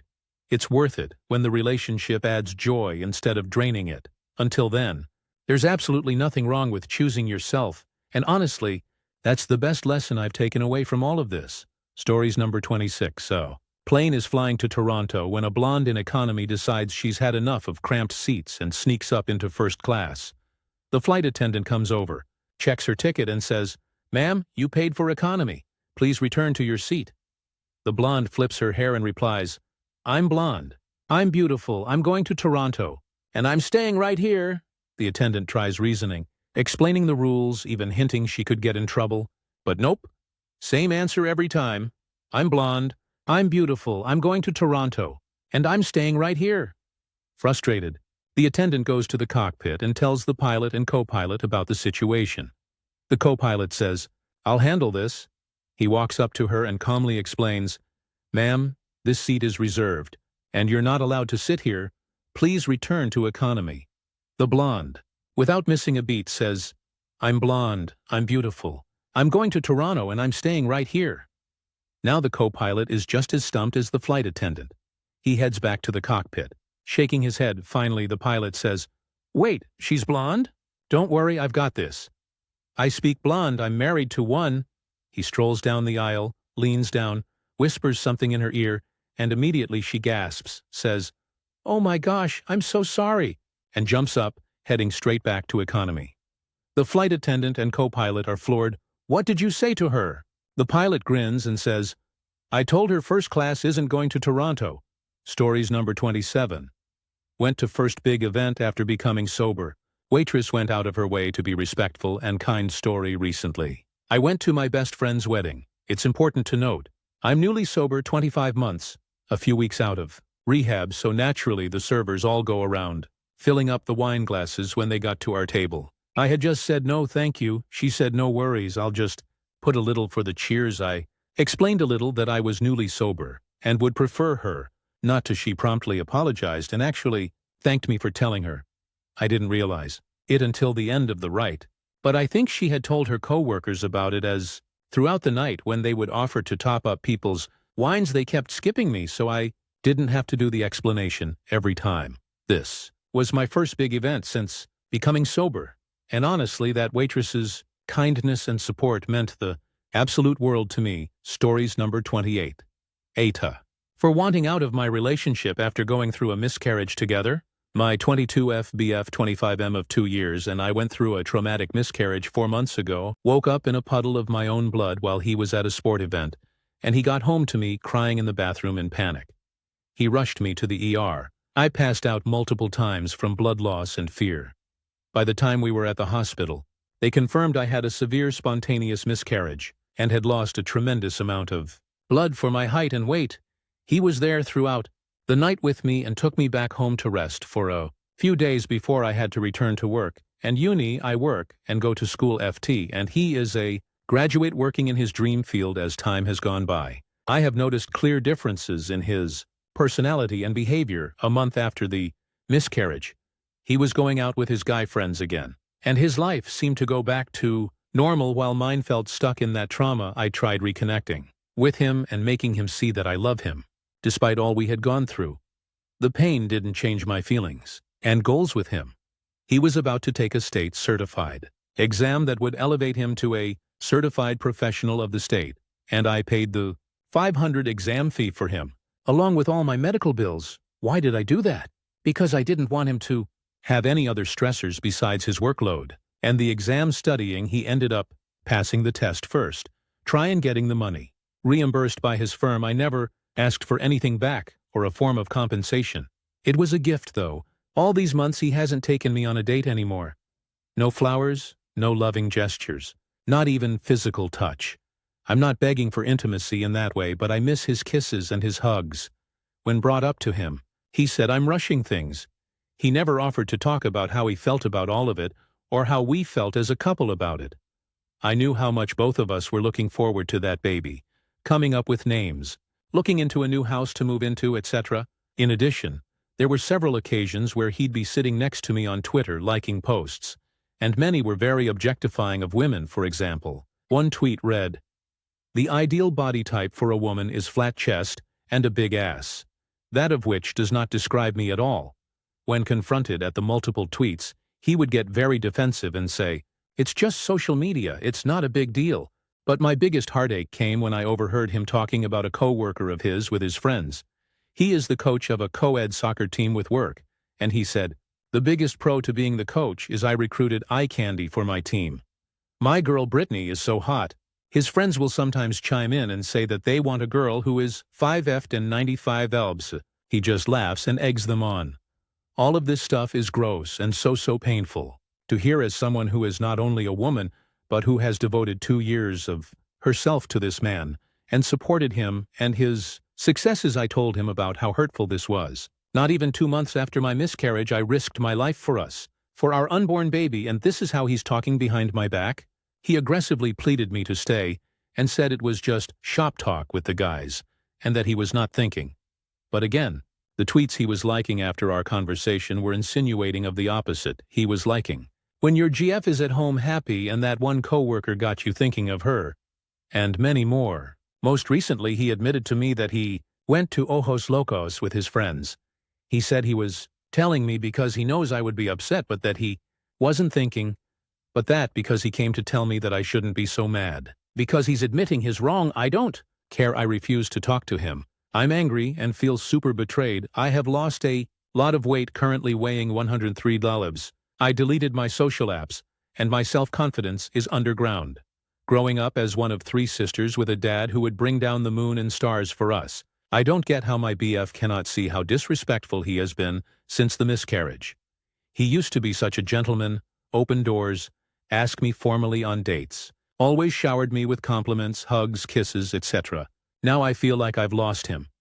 He keeps repeating to me that I am the love of his life and the woman he has been planning to marry, but he isn't making me feel as such. I need advice. Thanks in advance. Stories number 29.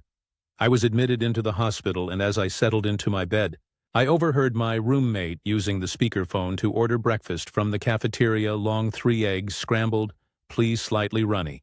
The eggs should be cooked for at most 6 seconds, and at least half an eggshell should be left in. Cold coffee, please, not iced, but room temperature. The older the better.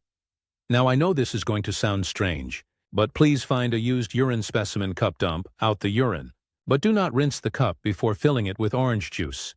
The slight taste of the urine in the juice is very settling to my stomach. At that moment a shrill voice screamed out from the speaker, "That is disgusting!" "There is no way we are bringing that up to you," my roommate answered. "Why not?" "That's what you sent up yesterday."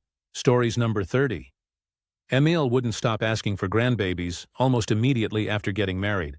My Mel started asking for grandkids, not insisting, but asking at every family gathering, and usually in front of other people.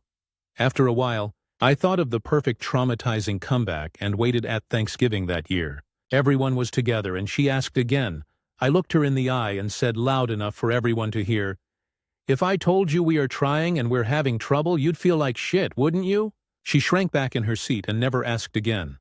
Several years later, when we decided to have a child, she was one of the first people we told, not content with the news. She started asking what we were going to name our daughter.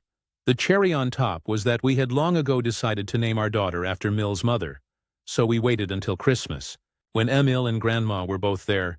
When she asked again, we told them both. That's when we found out Grandma had been named for both of her grandmothers. She could not have been happier, so I traumatized her, then de-traumatized her when the time was right, and gave her the bonus gift of saying, "And she'll be named for your mother." We did it on our timetable, but she eventually got what she wanted, and has always looked at our daughter with pride.